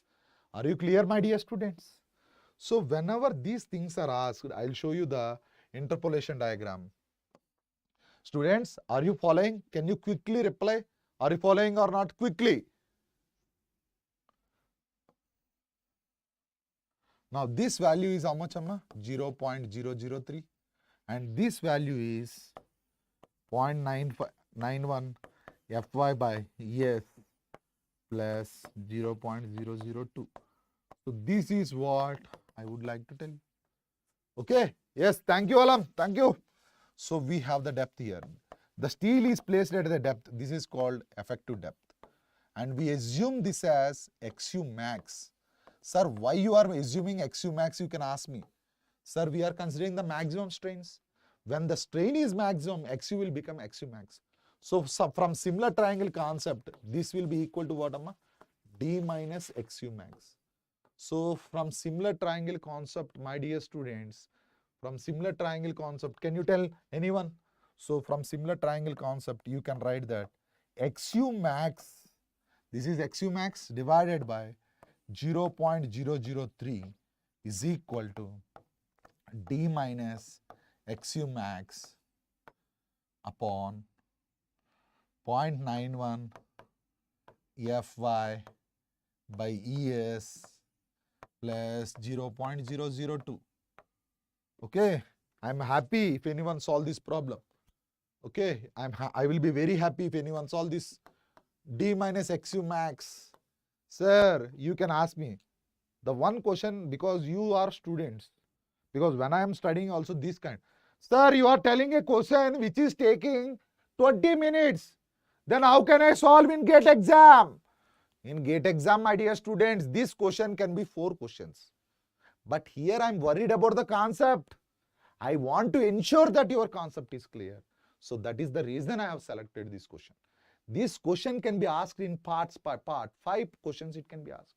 So all the concepts you should be clear. So D minus XU max divided by XU max is equal to 0.003 upon 0.91 Fy by Es. Sorry, D minus XU max by XU max is equal to, you have not told me.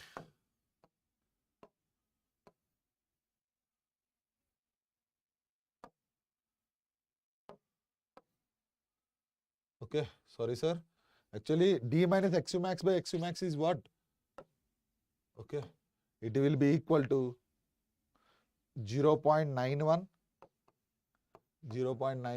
Fy by Es plus 0.002 divided by 0.003. Okay.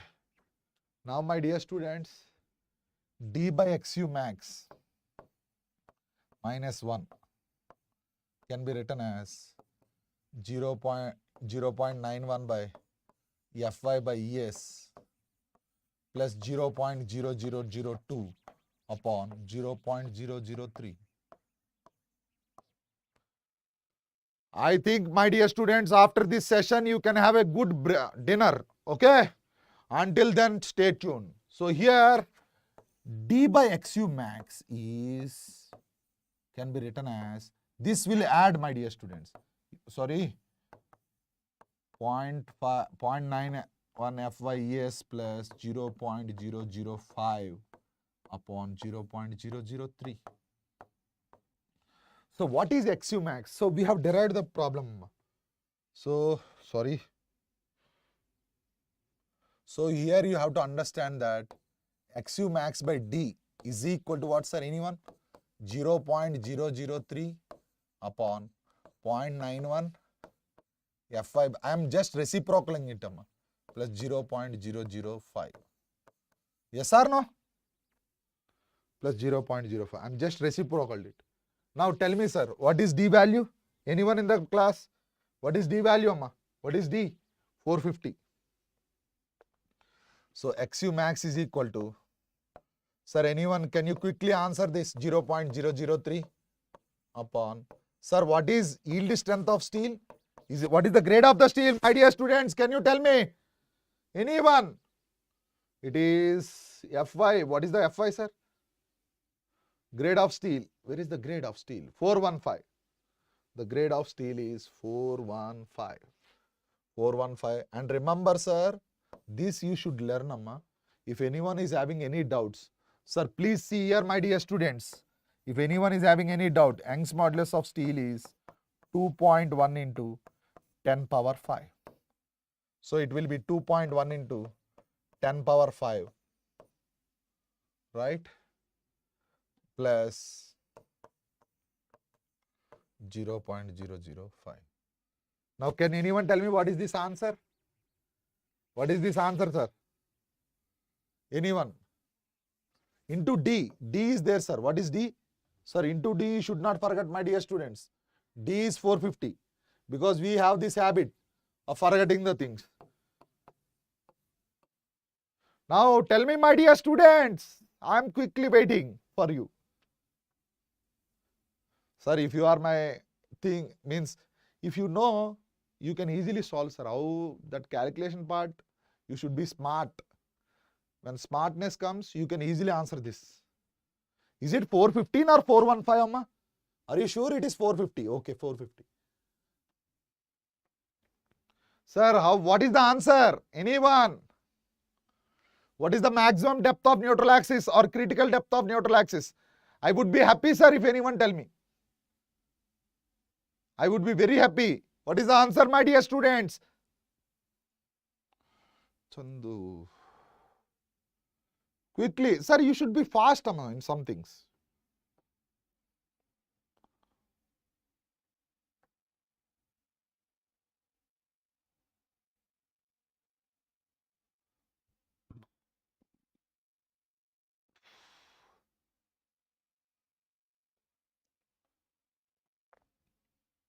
Very good, Alam, very good, Alam, very good, very good. The answer is 198.58 mm. Sir, I really happy when student answer me the when a student answer the answer, I would be really happy. So sometimes I will be excited, sir.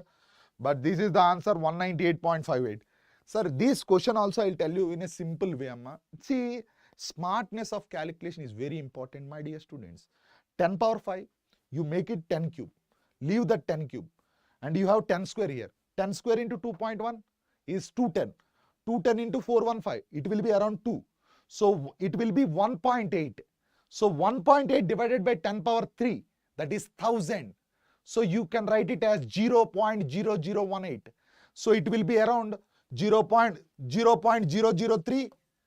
Sir, you feel these are simple, but when your smartness divided by, I don't use any calci here. I'm just telling the calculation. 3 divided by 7. So it will be around 0.42. So 0.42 into 450, it will be roughly around 189 or 190. So that way, we are not a calculator. We are just getting the answer near or not. So this kind of smartness will help you always. My dear students, I am expecting this from you. Okay. Sir, calculation, you should be smart.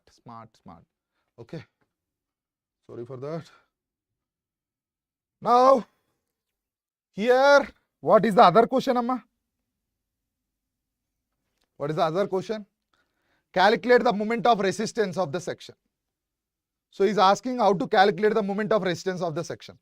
Sir, first of all, how do you calculate the moment of resistance? How do you calculate the moment of resistance? That is compression force into lever arm, or you calculate the moment of resistance as tension force into lever arm. Sir, what is lever arm? To find out the lever arm, Amma, we should know where the compression force is supposed to act. So here we should know one thing, Amma. If you see the diagram of the stress strain, the stress strain diagram is, this is how much, sir? This is how much? This is 0.67 FCK, sorry, 0.67 XU, and this is 0.33 XU. Now, what is the partial safety factor for concrete, sir? What is the partial safety for concrete he has given? 1.3. Sir, actually see, sorry students. Now, what will be the stress here? What will be the stress? Sir, actually I will tell you. The design strength, if you know from IS code, from the IS code, if you say the design strength is FD is equal to 0.67 FCK divided by 1.5. Actually, if from the code I am telling, I am just comparing them. It will be 0.45 or 446 FCK. But remember, my dear students, here the partial safety factor of concrete is how much? The design strength will be 0.67 divided by 1.3. Can anyone quickly answer me? What is 0.67 divided by 1.3? Anyone, my dear students, anyone, 0.67 divided by 1.3. Can anyone tell me? My dear students, you should be smart, Amma. Quickly. Is it 0.515? Am I correct? Please check it, students. Chandu, Alam, anyone? 0.515. Very good, very good. It is 0.515 FCK. So the stress here is this one, 0.4, sorry. The stress here is, you can write here, 0.515 FCK. Now, remember, my dear students, the area of the stress block diagram. Sir, above the neutral axis, this is compression. So the area of this stress block will be the compression force. The area of this stress block will be the compression force. Am I correct or wrong? So the area of stress block, the area of this stress block is nothing but the compression force. The area of the stress block is nothing but the compression force. So when I talk here, the area of the stress block, so you can write it as stress into area of the block. You can write it as stress into area of the block. What is stress, sir? 0.515 FCK. What is that? 0.515 FCK multiplied by, sir, this is nothing but the red color. This is the rectangular portion, we can say. This rectangular portion, the width is B. So what will be the area? B into 0.33 XU. If you ask me, this is the area of what, my dear students? This is the area of rectangle. What is this, my dear students? This is the area of rectangle. Next we have, this is parabola. What is this parabola? Parabola area is 2/3 base into height, 2/3 B into, what is XU? 0.67 XU. Now can anyone tell me what is the answer? Anyone? Anyone in the class? Anyone? So this is the area of rectangle, this is the area of parabola. Sir, stress into area. My dear students, what do you mean by stress into area? What do you mean by stress into area? What do you mean by stress into area? What do you mean by stress into area? What is the answer? My dear students, you should be fast. It is 0.66 into 0.66. What is the answer? 65 into 65 is around 40 to 25. It will be around 4,300. So 0.43, 0.76 into 0.515. Roughly it will be 0.4, I think, 0.40. Quickly answer me, my dear students. What is this answer? You should be engaged. You should be involved in the live. So these kind of, sir, when I tell you why I wait for your answer, because if you solve this, you know what is stress. How do you calculate rectangle? What is b into 0.33? It is the length and width. What is 2/3 base into height? Sir, see, I'm just saying you. If this is a parabola, amma, if this is a rectangle, this is a into b, right? And if you have this side, remove this. This will be 2/3. That is how basic maths, sir. Basic maths. Basic maths. Tell me, my dear students, what is the answer?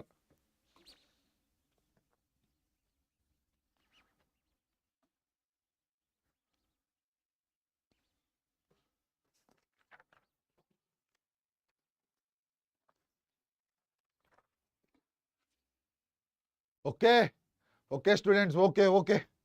So it will be equal to 0.4 FCK B into XU. So here the compression force is how much, my dear students? The compression force is 0.4 B FCK B into XU. Okay, next. And what is the tension force, sir? Tension force is 0.91 Fy AST. So remember, we assume that compression force is equal to tension force in a balanced section. In a balanced section, what you will do? Tension force is equal to compression force. When I assume tension force is equal to compression force, quickly answer me. What is compression force, amma?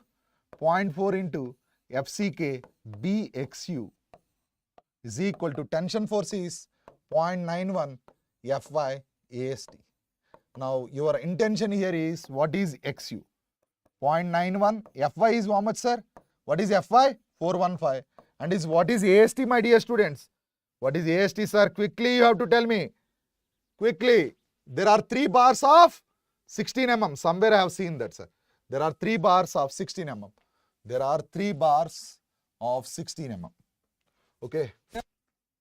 And B and D are 300 and 450. So 3 bars of 16 mm, pi by 4 into 16 square. 16 square is how much? 256.4 into grade of concrete is how much, my dear students? What is the grade of concrete? Grade of concrete is how much, my dear students? Anyone? Grade of concrete is M35. Grade of concrete is M35, 35. And B is how much? B just now we have done, sir. B is 300 mm. So please answer this. I'm waiting for you. What is the depth of neutral axis? Alam, Chandu, you should be involving. What is the depth of neutral axis, sir? What is the depth of the neutral axis, my dear students? The depth of the neutral axis is 54.23 mm. The depth of the neutral axis is 54.23. Sir, it is not the critical depth. Maximum depth or limiting depth is different and this is different. So XU is equal to how much, my dear students? 54.23. Now, what is the other thing they have asked you? They have asked you, what is the problem? What is the moment of resistance? So you know what is XU. You know what is XU. You know now what is the XU. So moment is taken as, what is the formula? Compression force, how much you got, sir? 0.4 FCK B into XU. This is compression force into, my dear students, into lever arm, amma. Into lever arm. Students, you should be active, sir. Very good, Alam. Very good. 54.23. Very good, sir. Now, this is lever arm. This is lever arm. But lever arm will not be, sir, actually, as per the code, it is D minus 0.42. Actually, for the code, it is D minus 0.42. We cannot take this. We cannot take this, sir. Why? Because the partial safety factors are changed here. Here, the partial safety factors are changed. Now, again, you have to consider this. Okay. So, This is 0.33 XU. This is 0.67 XU. And you have to find out the centroid of the compression force. Where does the compression force acts? The compression force, are you listening, my dear students? The compression force acts at its, centroid. The compression force is going to act at the centroid. The compression force is going to act at its centroid. So what is the stress here, my dear student? The stress here is 0.515 FCK. The stress is 0.515 FCK. So first let us assume what is the centroid. I am calculating from top, Amma. The centroid of this rectangle is y1 if I take 0.33 XU by 2. And if I take the centroid from here, this is also important, Amma. This is also important. What is the centroid here is, from top, y2 will be equal to this distance, 0.33 XU. The distance from the centroid from here, it is 3 by 8. How much, sir? It is 3 by 8 of XU. Because this is 3 by 8 of this height, and this height is 0.67 XU. And this height is 0.67. So these are the centroids. Sorry, these are the centroids of section 1, and this is the centroid of section 2. Clear, my dear students? Is it clear, sir? So when I talk about the centroid, centroid is given by the formula A1Y1 plus A2Y2 divided by A1 plus A2. Sir, what is the area of the stress block? The area of the stress block is nothing but, are you following, my dear students? Students, you should be excited. You should be really waiting. When the session is going on, you should be answering. You should be post-questioning. You should ask. Yes, very good, Alam. So A1 plus A2 is how much? A1 plus A2, you already know it is 0.4 FCK BXU. A1 by A2, A1 plus A2 is 0.4 FCK by BXU. So A1 by 1. What is A1, sir? We'll calculate. The area is 0.515 FCK multiplied by area is B into 0.33 XU. Sir, this is the entire A1. And Y1 is 0.33 XU divided by 2. Next, what is the area of the second one? 0.515 FCK into 2/3 of base height, right? 2/3 into B into 0.67 XU. This is A2. And what will be Y2, sir? What will be the Y2? That will be 0.33 XU plus 3 by 8 of 0.67 XU divided by, sir, what is A1 plus A2? A1 is the rectangle area and A2 is the area of parabola. So this entire area you already know. It is nothing but compression force, which is 0.4 FCK BXU, which is nothing but 0.4 FCK BXU. Now I am waiting for your answer. What will be the centroid? Because from this you can understand where the centroid will act. So quickly, I am waiting for your answer, my dear students.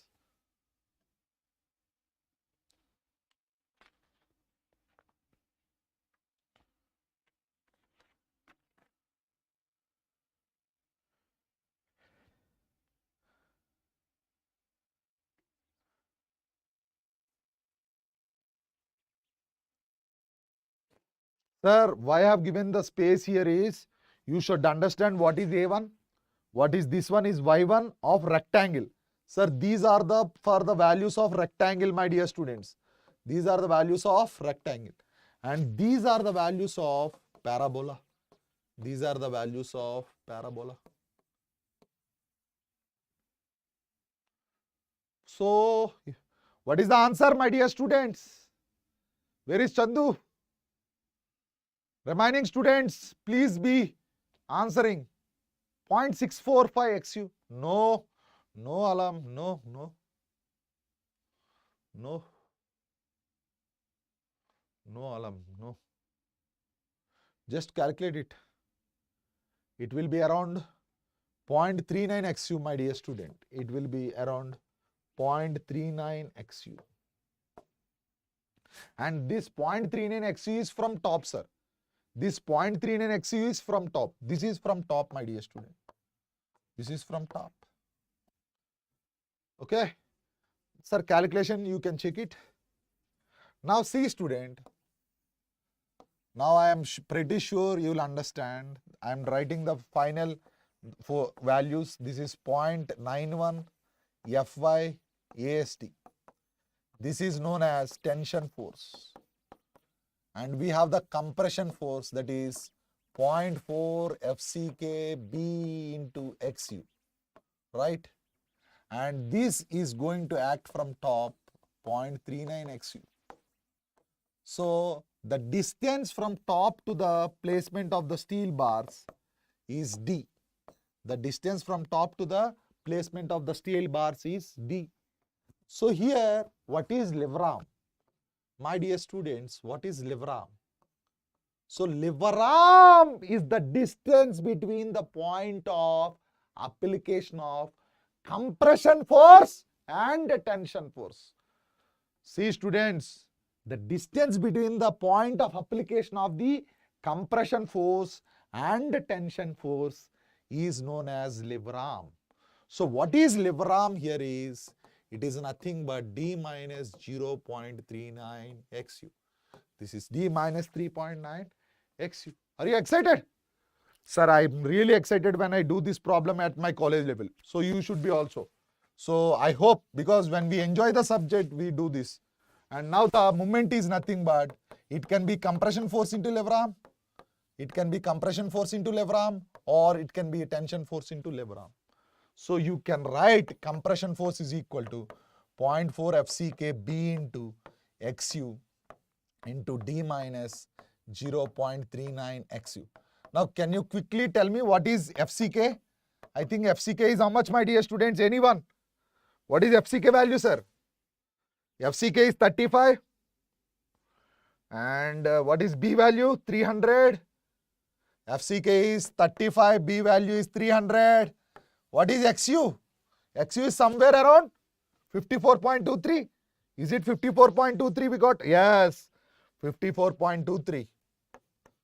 54.23 multiplied by D minus, sorry, what is D, sir? What is D here? What is the value of D, my dear students? Quickly answer me. D is nothing but how much, sir? What is the D value? 450? D is 450. Very good, very good, very good. So 450 minus 0.39 into XU. What is the value of XU, sir? 54.23. Okay, I'm just waiting for your answer. Students, just do this problem. I'll be back in a minute. So just understand this problem. I'll be getting you the entire concept of this, how we have done also. Just I'm waiting for your answer.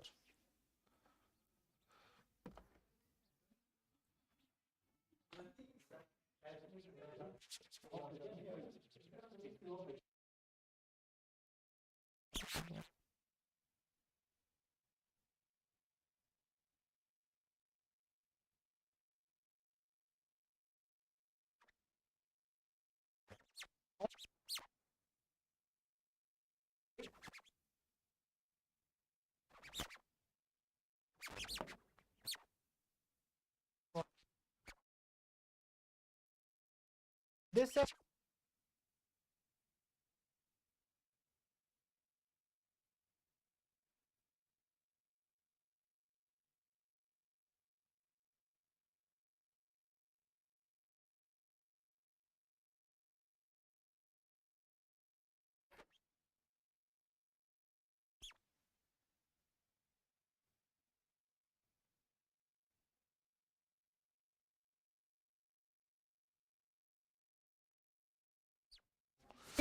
Now see, students, what is the answer you got? What is the answer you got, my dear students? Anyone quickly answer me, sir. Same thing, same formula, same 10 power 6. How you will do it? Please tell me quickly, quickly. Very good, Prashant. Very good. Very good, Prashant. It is 97.67 into 10 power 6 Newton mm. Again, it is 97.6 kilonewton meter. Because 1 kilonewton is 1000 Newton and 1 meter is 1000 mm. Now, same funda, again you will ask me, sir, how to solve this? 300 divided by 10 power 3 is 0.3 and 450 into 0.4 into 54. Sir, I will tell you how it exactly. 54 into 0.4, it is around 20. 20 is 0.4, 450. So, it will be 0.43. I take in this way, 0.43 and 0.3. So, 0.43 into 0.3, 0.12, 0.12 into 0.54, it will be 6.8, 6.5. 6.5 into 0.4, it will be 2.7. 2.7 into 35, what is the answer? You can tell me. 2.7 into 35, it will be 70 and 21.4, 24.5, 94.5. We are done with the mouth calculation. So, the answer is 94.5. So, sorry, if we do with a, means rough answer. These kind of calculations are very important when we do in the multiple choice and IES point of view. I have seen so many students who are very smart in the knowledge, in calculation they are failing. So sometime in this session only I will be telling you these small tricks of calculation. In the next session, I will be more on the subject. Okay. Now my dear students, in this problem, we have taken compression force, taking the concept of concrete partial safety factor. As the concrete partial safety factor changed, compression force also changed. When we talk about tension force, the steel partial safety factor changed, so tension force changed. When you talk about the lever arm, as the compression force point of application changed, the point of application of compression force has changed, so the lever arm has changed. So what is the intention of this problem is, there can be a single change. My dear students, in GATE, they will not change all steel, partial safety factor for steel, or they will not change the partial safety factor of concrete. They will change. Yes. They will change any one thing, sir. They will change any one thing and they will understand you to solve the problem. Okay. So this is the basic of the, sir, you can say this is the basic, but you cannot go out of the box. In GATE exam, sir, there cannot be a question more than out of the box. If you see anywhere, if you can understand this basic thing only, then you will be very good in your application. Okay. So I am happy that you are clear. Now we have a beautiful question again. Read the question, my dear students. Read the question. An RCC short column with lateral ties of rectangular cross section of 250 mm width and 300 mm depth. Sorry. I'm still in the mood of limit state method. Sorry for that. It is a short column with lateral dimension, rectangular cross section, sir. That is breadth and depth, not effective depth. Breadth and depth of the section is 250 and 300 mm with 4 members of 16 mm dia. This is the area of steel. The grades of steel and concrete are Fe415 and neglect the eccentricity. Sir, this has a very much significance here. This line is having the significance. So he is asking what is the load carrying capacity. Suppose, see student, one thing I will tell you, for any column, due to like improper skill work, if you see there is any improper skill work, or the load is supposed to act at the centroid. Yes. D minus 0.4 to X is lever arm. Yes, agree totally. Mujur, totally agree. But here what I want to tell you is, when I talk about the load carrying capacity of the column, we always design column for minimum eccentricity, sir. Why we design for minimum eccentricity? This is very important. The load, there can be improper loading point of application. Means you think that it will act at the center of the neutral axis. You will think that neutral axis acts, but due to some improper skill work or due to some various reasons, load combinations, it can have some minimum eccentricity. So that is the reason every column is designed for minimum eccentricity. If you see the formula, I want to tell you this first formula.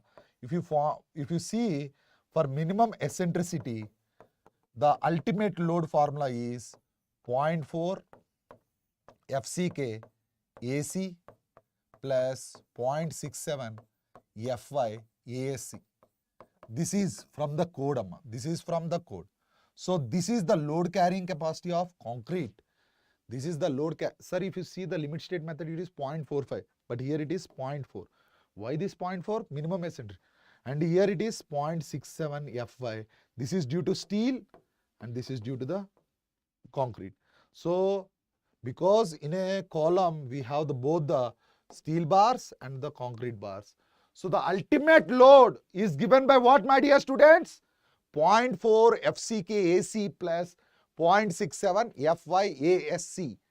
This is the formula for not this problem, my dear students. This is the formula for minimum eccentricity. But the problem has asked, neglect the eccentricity. The problem has been asked, neglect the eccentricity. So what is neglecting the eccentricity, my dear student?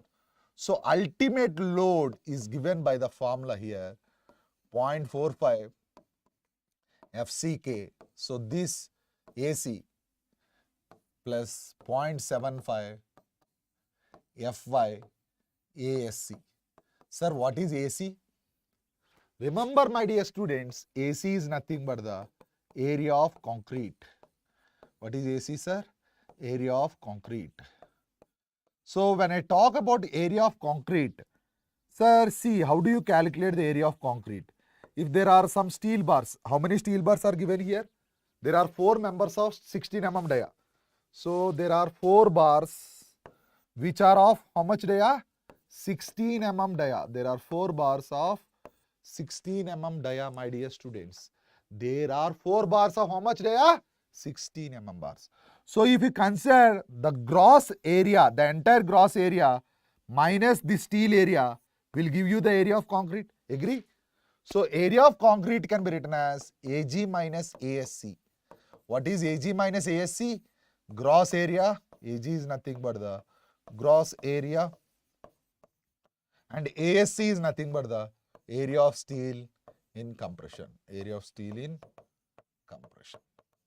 So one is area of steel in gross area, another one is area of steel in compression. So this you should understand, Amma. So what is the gross area we have?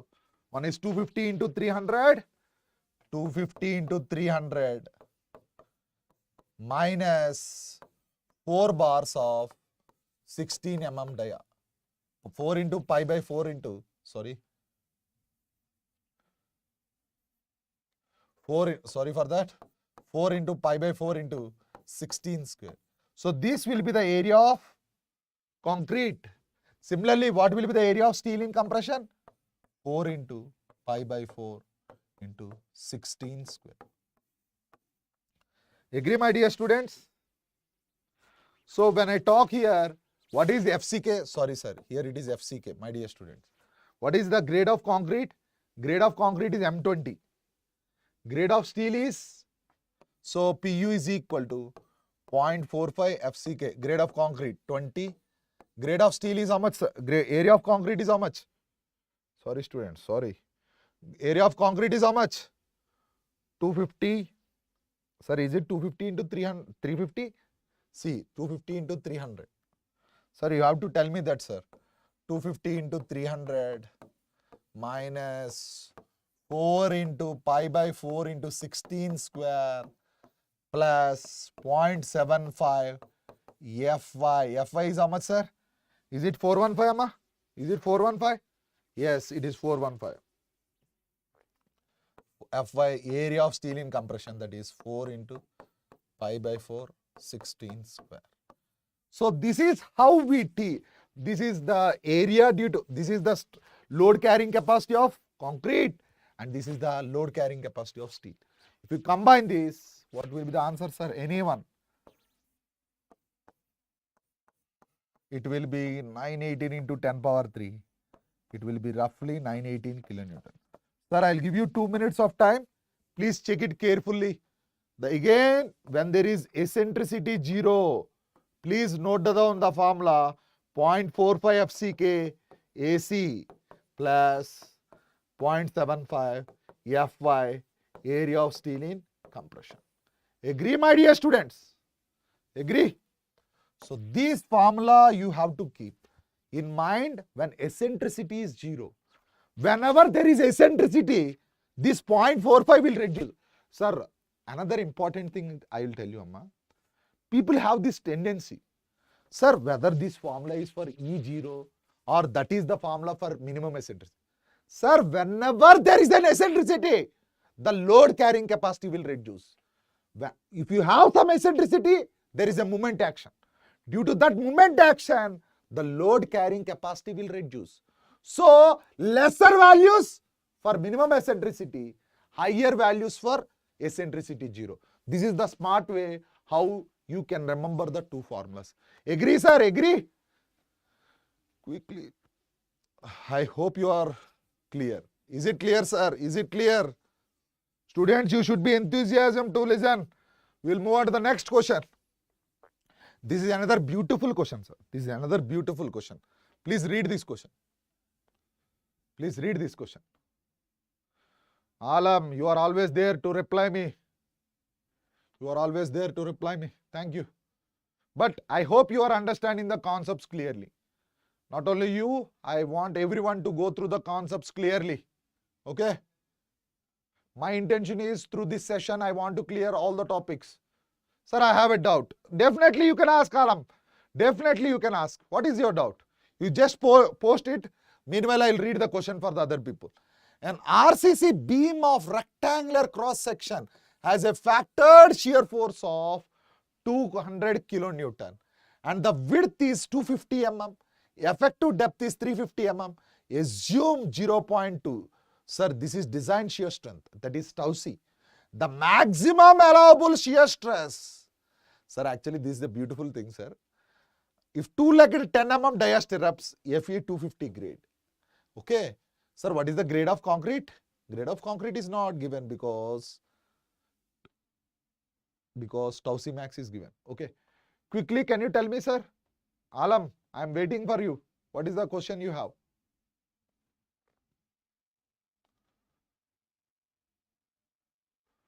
Alam, quickly. What's your doubt in previous question? In column?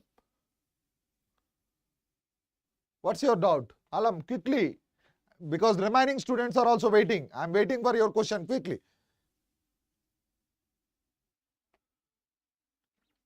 In middle figure, how 0.02 came when finding critical section? Not this question, I think. This previous question, I think. Here. Yeah. This one in middle figure. Question, middle figure. Sir, oh, you are telling. Okay. Sir, that is the reason, Alam. That's a good question. Now see, when I see the stress strain curve for concrete, we have told that at parabola, up to the junction of the parabola, what is the strain? It is 0.02. That is from the graph. That is from the graph, Amma. That is from the graph. Okay? That is from the graph. Okay? I hope, Alam, if you are not clear, we will discuss it later. Okay? I think I have answered your question.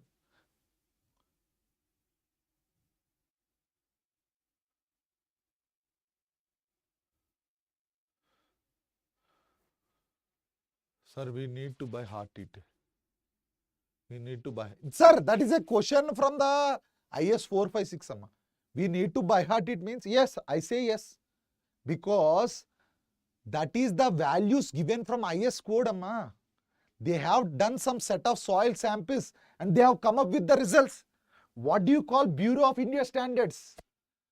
The Bureau of India Standards has come up with some specifications and they have named that book as Indian Standard Soil, IS Indian Standard Code. Sorry. Okay, students, let's share this session. Sir, we are inching into the last half. So please share to your friends who are really excited about RCC. Now, RCC beam of rectangular section has a factored shear force of 200 kilonewtons. What is the factored shear force of RCC? Sorry, what is the factored shear? 200 kilonewton. And what is the width? 250. Depth is 350. Assume 0.62, tau C max 2.8 and 10 mm stirrups is 250. So we'll quickly answer. Then what is the required spacing? What is the required spacing? Now, what is tau V value? Sorry, tau C is given as 0.62 amma. Tau C max is given as 2.8 in the value equation. Newton per mm square, sir, everything. Megapascal or, okay. What is the shear force? 200 kilonewton. And effective depth and width is, breadth is 250. Depth is 350 mm. Breadth is 250 mm. Depth is 350 mm. Yes or no, my dear students? Quickly answer me. Quickly. So, what is the answer we have? Tau C max 2.8. Factored shear force. Factored shear force is 200 kilonewton. And there are two-legged. How many legged, sir? There are two-legged 10 mm dia. Sorry. Two 10 mm dia. Grade is FE 250. Okay. The grade here is FE 250. Oh, sorry. Okay. 1 second, students.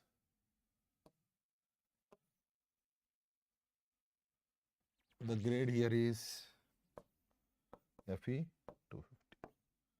So here, when you talk about shear, my dear students, when you talk about shear, sir, why do they provide steel? Or what is the purpose of providing steel? Sir, see, sir, this is very important and really resonate carefully, Amma. When a section is subjected to pure shear, when a section is subjected to pure shear, when a section is subjected to pure shear, my dear students, okay, there can be two failures, Amma. When a section is subjected to pure shear, okay, there can be two failures. One is the diagonal tension failure and other one is diagonal compression failure. This is very important, sir, and this was a competitive question. When a section is subjected to pure shear, my dear students, when a section is subjected to pure shear, there can be two chances. One is diagonal tension or there can be diagonal compression failure. There are two kinds of failures we are observing, my dear student. What are the two kinds of failures we are observing? Tension diagonal and diagonal compression. Sir, when you provide the stirrups or bent up bars or any kind of steel, the steel reinforcement will take care of diagonal compression, right? But who will take care of diagonal compression? Who will take care of diagonal compression, my dear students? Remember that we have a check tau V greater than tau C max. We have to redesign. So that means that, my dear students, I would tell you very important thing is we will not allow diagonal compression failure because it is a brittle failure. Brittle failure is a sudden failure, my dear students. So let us understand here, there are two kinds of failures. One is diagonal tension and diagonal compression. Diagonal tension will be taking care of steel and diagonal compression will take care of the tau C max. And remember, this tau C max is given by the formula 0.62 root FCK. There was a previous GATE question also and an IIS question, my dear student. The tau c max depends only on grade of concrete. Tau c max depends only on the grade of the concrete. Am I clear, my dear students? Am I clear? Yes. So here, when I talk about this problem, when tau v is less than or equal to 0.5 tau c, sir, these steps, if you can follow, any problem in shear related to design of the stirrups you can do. No shear reinforcement is required. There is no requirement of shear reinforcement. There is no requirement of shear reinforcement. Great, great. Now, when tau v is less than tau c, you should go with minimum shear reinforcement. We should go with minimum shear reinforcement. What is the minimum shear reinforcement formula? Anyone, my dear students? The minimum shear reinforcement formula is ASV upon B into SV is equal to 0.4 upon 0.87 Fy. Immediately, my dear students, you will ask me what is ASV. Don't ask me. AST is the area of main steel. ASV is the area of the steel of stirrups, of vertical stirrups. And SV is the vertical spacing. Okay, my dear students, when tau v is less than tau c, you should always provide the minimum shear reinforcement. When tau v is greater than tau c, shear reinforcement is mandatory, my dear students. Shear reinforcement is mandatory. Okay, so here, so how to remember this mandatory? When you are going in an airplane, when you are going through a flight from Mumbai to Delhi, without Aadhaar card or without ID proof, can you do that? It is simply, you cannot travel. Simply it is something like that. When tau v is greater than tau c, it is mandatory, compulsory, I can say. So you can say that shear reinforcement is mandatory.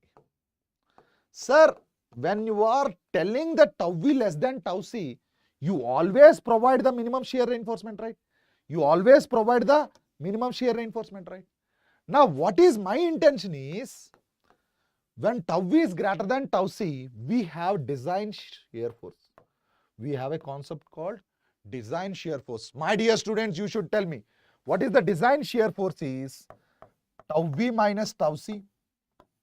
Because already for tau c, when tau v equal to tau c, you design for minimum. What is the extra force is tau v into tau c into BD. This is the design shear force. This is the design shear force is tau v into tau v minus tau c. Okay. Now, when I tell you, see here, I told you design shear force is tau v minus tau c into BD. This will be equal to the design shear force of stirrups. Now see, if I assume this as stirrups, if I assume this as stirrups and this as cover, if I assume this as cover. So if I assume the spacing between the stirrups is SV. Sir, one more thing. Remember how many stirrups you will be paste means usually the length of the crack is dm. Sir, this is one of the basic assumption. Usually the length of the crack will be d. Now, how many stirrups means number of stirrups will be equal to d upon spacing between the stirrups. So this will be. Now, if I talk about the design shear force related to steel, it is 0.87 Fy, because this is the design stress of steel, multiplied by area of steel. Area of steel means area of vertical stirrups into number of stirrups, d upon SV. Again, you will ask me the doubt, sir, how you got d upon SV? That is the basic question you will ask me. Sir, when you think about basic question, why you will always talk? Sir, usually the length of the crack is d. So the spacing between the stirrups is SV. So the number of stirrups is distance upon SV. Is it clear, my dear students? Yes, yes, yes. So the design shear force is given by the formula tau v minus tau c into BD is equal to 0.87 Fy ASV into DSV. Now, my dear students who are relaxed until now, these are the days you should remember. You should take immediate action now. Whether you are a second, third year or a final year student who are preparing for GATE, please keep a note that this time if you are not giving your 100%, you are going to lose one more year. If you want to be a part and parcel of the topmost public sector companies, or if you want to be the topmost public sector company, like you want to serve the nation for ISRO or anything, this is the time. Realize, my dear students. Try to understand the importance of GATE. I am not here to do any kind of I want you to go through the GATE exam. Just give a try through GATE exam. You will understand the real facts. How much level of confidence, how much level of subject you are aware from your BTech level. How the questions have been asked in the application oriented. So this is the right time, and I feel that you will erase and awake now. So please, it's very important for everyone to realize now. So let us do. I think I'm not specific to this problem. We have discussed what kind of problems also asked. Now see, sir. One second. Now what is the design shear force, Amma? Design shear force is 200 kilonewton. What is tau V? Tau V is equal to what, sir? Tau V is equal to VU upon BD. Sir, can anyone tell me quickly what is tau V? VU is how much, sir? Factored shear force. What is tau V? If anyone asks me, nominal shear stress. Nominal shear stress. So what is nominal shear stress? 200 into 10 power 3 upon 250 into 350. Can anyone tell me quickly what is tau C, my dear student? What is tau V? Please write. Please tell me very quickly.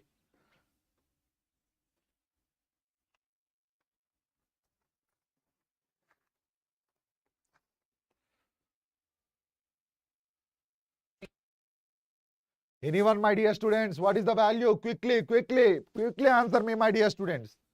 So the answer here is 2.286 Newton per mm square. This is 2.286 Newton per mm square. Now see, students, tau V is less than tau C max, that is 2.8, but tau V is greater than tau C, that is 0.62. So we have to go with the case 3, where tau V is greater than tau C, my dear students. We are coming across this case. When I come across this case, what is the formula we have? We have to use this formula. So here, tau V is how much, my dear students? Or tau V is 2.268. So 2.8. So 2.8, it cannot be negative. 2.8 minus 2.286 into B. B into D is 250 into 350 is equal to the design shear force 0.87, and Fy is how much, sir? 250, and 2 bars of ASV, 2 bars of 10 mm into D. D is 350 upon SV. Sir, I will tell you one important thing here. My dear students, please be patient and learn this. Sir, they will give you unnecessarily the grade of main steel. Sir, please keep a point. What I have observed is, unnecessarily they will give you the grade of main steel. If they give you the grade of main steel, you should be specific, Amma. Sir, actually there was a practical application. Okay, here it is 250 because they have told stirrup. You have to use the grade of the stirrup, not the grade of main steel, because usually people will do that wrong. So if you solve this, what is the answer, anyone? And one more thing, my dear students, when you use the dia of the stirrup, as per the code, it says that the dia of the stirrup can be 6 mm. Agree or not? The dia of the stirrup can be 6 mm. But in practical, my dear students, no one is using 6 mm because the 6 mm bar is a plain bar and it can be manufactured from recycled iron, my dear students. So that is the reason Nowadays, the minimum dia for stirrup, people are using 8 mm, which is a ribbed bar or a tar bar. So, even though the code says 6 mm, the constructor or the designer is using as 8 mm. So, quickly tell me what is the vertical spacing, my dear students? The vertical spacing here, if you solve this, you will get the answer 82 mm or 8.2 centimeter. Clear, sir? Clear. Sorry. 82 mm. Again, I am writing 82 mm or 8.2 centimeter. Okay, sir. Now, please quickly go through this question. I'll be back in a minute, sir. You should be excited, students. Please understand this.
Students, are you there?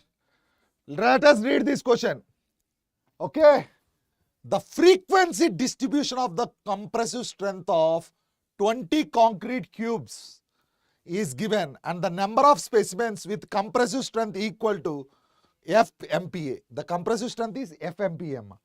The number of specimens with compressive strength equal to. Sir, these are the different cubes. Sir, what is that? It is a laboratory. There are 20 specimens and we have different samples. 4 specimens are having 23 mm of strength 23, 28, 22.5, 31 and 20. If mu is the mean strength, and sigma is the standard deviation, if mu is the mean strength and sigma is the standard deviation, calculate the number of specimens with compressive strength less than mu minus 3 sigma. So quickly tell me, my dear students.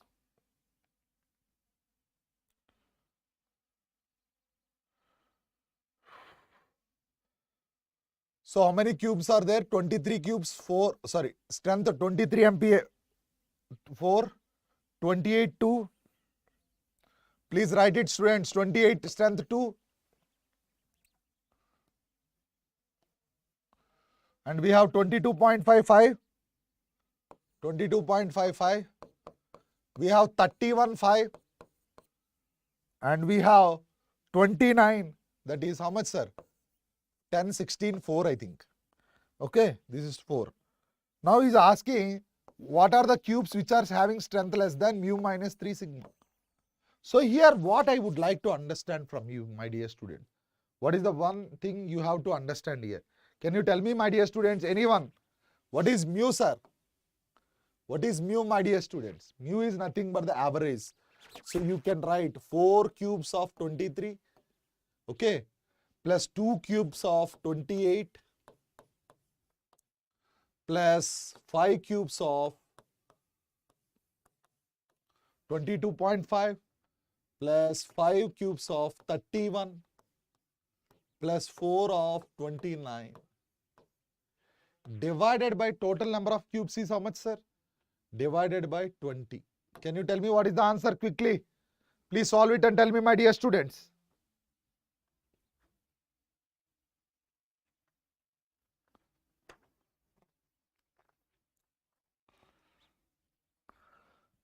Anyone, my dear students, you have to tell me the answer.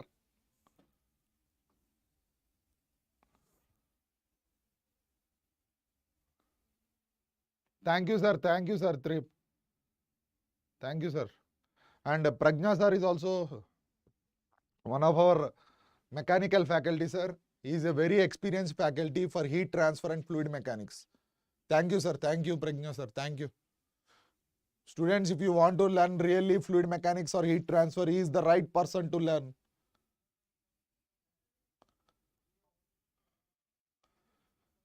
Now see, sir, if you calculate this, the mu value is 26.575 MPa or Newton per mm square. Okay, this is the mean value, Amma. This is the mean value. So what is standard deviation, sir? Sir, standard deviation formula you might be knowing. If I take standard deviation, the sigma individual strength minus mean strength whole square upon n minus 1.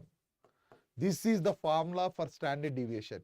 You study anything, this is like standard deviation which you come across, the statistics concept, how much it is going to deviate from the actual things. So these things are coming using a graph and all. So what is the standard deviation? Anyone? So my dear students, I write this in this way. Initial strength is how much, sir? 23. So we can take sigma. So I am eliminating sigma, sir, here. My dear students, I am eliminating the sigma value. So here I can write 4 cubes. We can write here 4 cubes, right?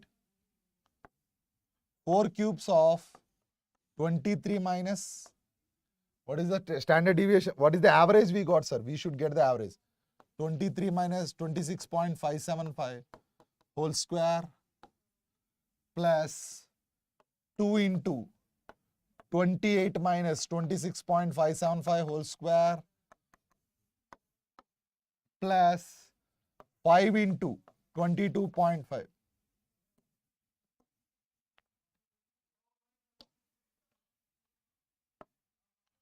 Five into 22.5 minus 26.575 whole square.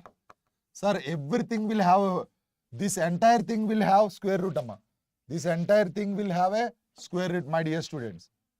Okay, this entire thing will have plus, what is the next? Sigma. Sir, remember there is a sigma over there. 31 minus 26.575 whole square plus 4 into 29 minus 26.575 whole square upon number of cubes is 20 minus 1. So what is the standard deviation? Anyone, my dear students? Anyone, tell me. Students, you should be showing the interest. Tell me, this is one of the previous gate question also, sir. Tell me, sir. Tell me, what is the answer, my dear students? The standard deviation is nothing but 3.697. The standard deviation is 3.697. So, what is mu minus 3 sigma now? What is mu minus 3 sigma? Mu is, what is the mu value, sir? Mu value is every time 26.575. 26.575 minus 3 into standard deviation is how much, my dear students? We got 3.697. 3.697. What is the value? At least tell me now. You should be. What is the value, sir? What is the value? Chandu, Alam, anyone? What is the value, sir?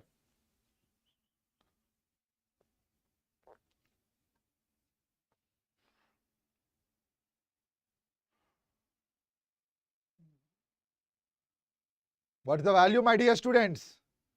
It is nothing but what? Around 15.85. The answer here is around 15.485. Now, my dear students, when I talk about 15.485, very good, Alam, very good. So, name the cubes which are less than 15.484. What are the number of cubes which are less than 15.484? All the cubes are having more than 20. There is no cube which is less than 20 itself. but we are getting 15. So there is no cube which is not less than even 20. So the number of cubes will be 0. So the answer is 0. Agree, my dear students? So he is asking how many set of cubes are there with a value less than 15.484. Am I clear, my dear students? Is this clear? Any doubts, my dear students? You are feel free to ask me. Okay.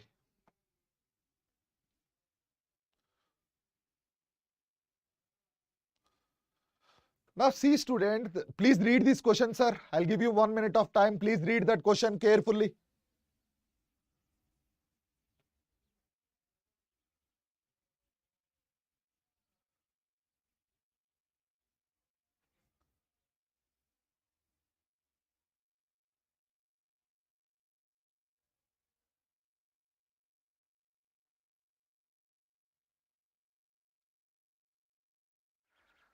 Now see students, now we are coming across a reinforced concrete beam of width how much, sir? 250 mm. And effective depth, what is the effective depth, sir? 400 mm. Okay. So we have a reinforced concrete beam, width is how much, sir? 250 mm. My dear students, width is 250 mm. Effective depth is how much, students? Effective depth is 400 mm. Grade of steel is Fe415. And what is the minimum and maximum amount of tension reinforcement? So here, remember, as per IS code, amma, please see here, the minimum tension reinforcement,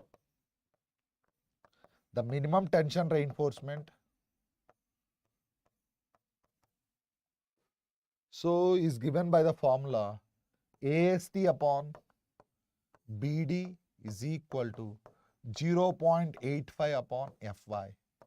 So minimum tension reinforcement, this is a standard formula and repeated so many times, my dear students. You can put a star mark or anything because this formula seems to be simple and very good, Alam, 0, the previous answer.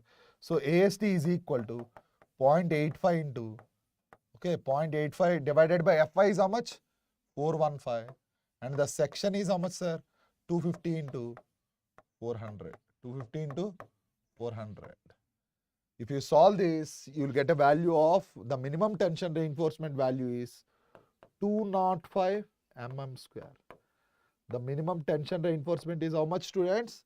The minimum tension reinforcement. Remember, again and again I am telling you, my dear students, the minimum tension reinforcement is given by the formula AST is equal to 0.85 Fy is equal to AST by BD, or AST minimum tension reinforcement is equal to AST by BD upon 0.85 by Fy. Is it clear, my dear students? Similarly, they have asked you what is the maximum tension reinforcement. What is the maximum tension reinforcement, my dear students? What is the maximum tension reinforcement? The maximum tension reinforcement.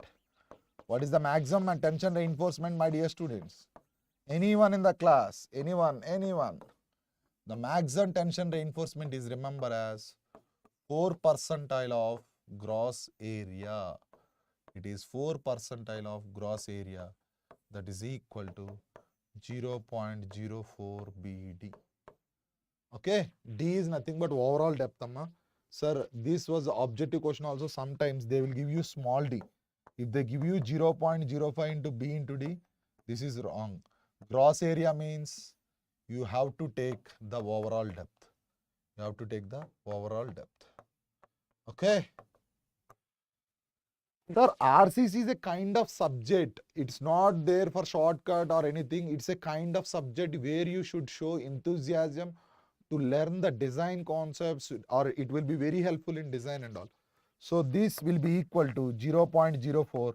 Width of the section is how much, sir? Width is how much? 250. And depth is 400. So 250 into 400. So 250 into 0.04, it will be 0.1 is 25. Again 0.01 is 2.4 into 4, 10. So it will be 4000 mm square. So the answer here is 4000 mm square. So this is the answer which I am telling you. Sir, actually with this we have done the basic concepts. I have tell the problems in such a way that all your basics like shear and all. In the tomorrow session, tomorrow session I'll be coming live at 6 p.m. to 9 p.m. I'll be brushing you the pre-stressor concrete or the questions related to foundation, T beams and L beams. And in IMS GATE Academy, sir, we have a very good team of civil engineering team, and we are ready to help you. So please try to join us YouTube sessions, and please encourage the means you get the maximum output of ourselves so that it will be really excited, and we also very really enthusiasm to share our knowledge to the real gate aspirants. And we also have come up with a test series called All India Mock Test Series, and you can visit our website imsgateacademy.com. So this is what about the civil engineering 2. Signing off for today. I'll catch you tomorrow at 6 p.m. to 9 p.m. covering on the topics of pre-stressed concrete, T beams, L beams and foundation. So I hope you are enjoying these sessions. Okay, I'll make sure that all the topics are covered in my coming sessions. And again I'm telling you, if you want to have the right team, visit our website and all, you can get in touch with us. Thank you. Thank you.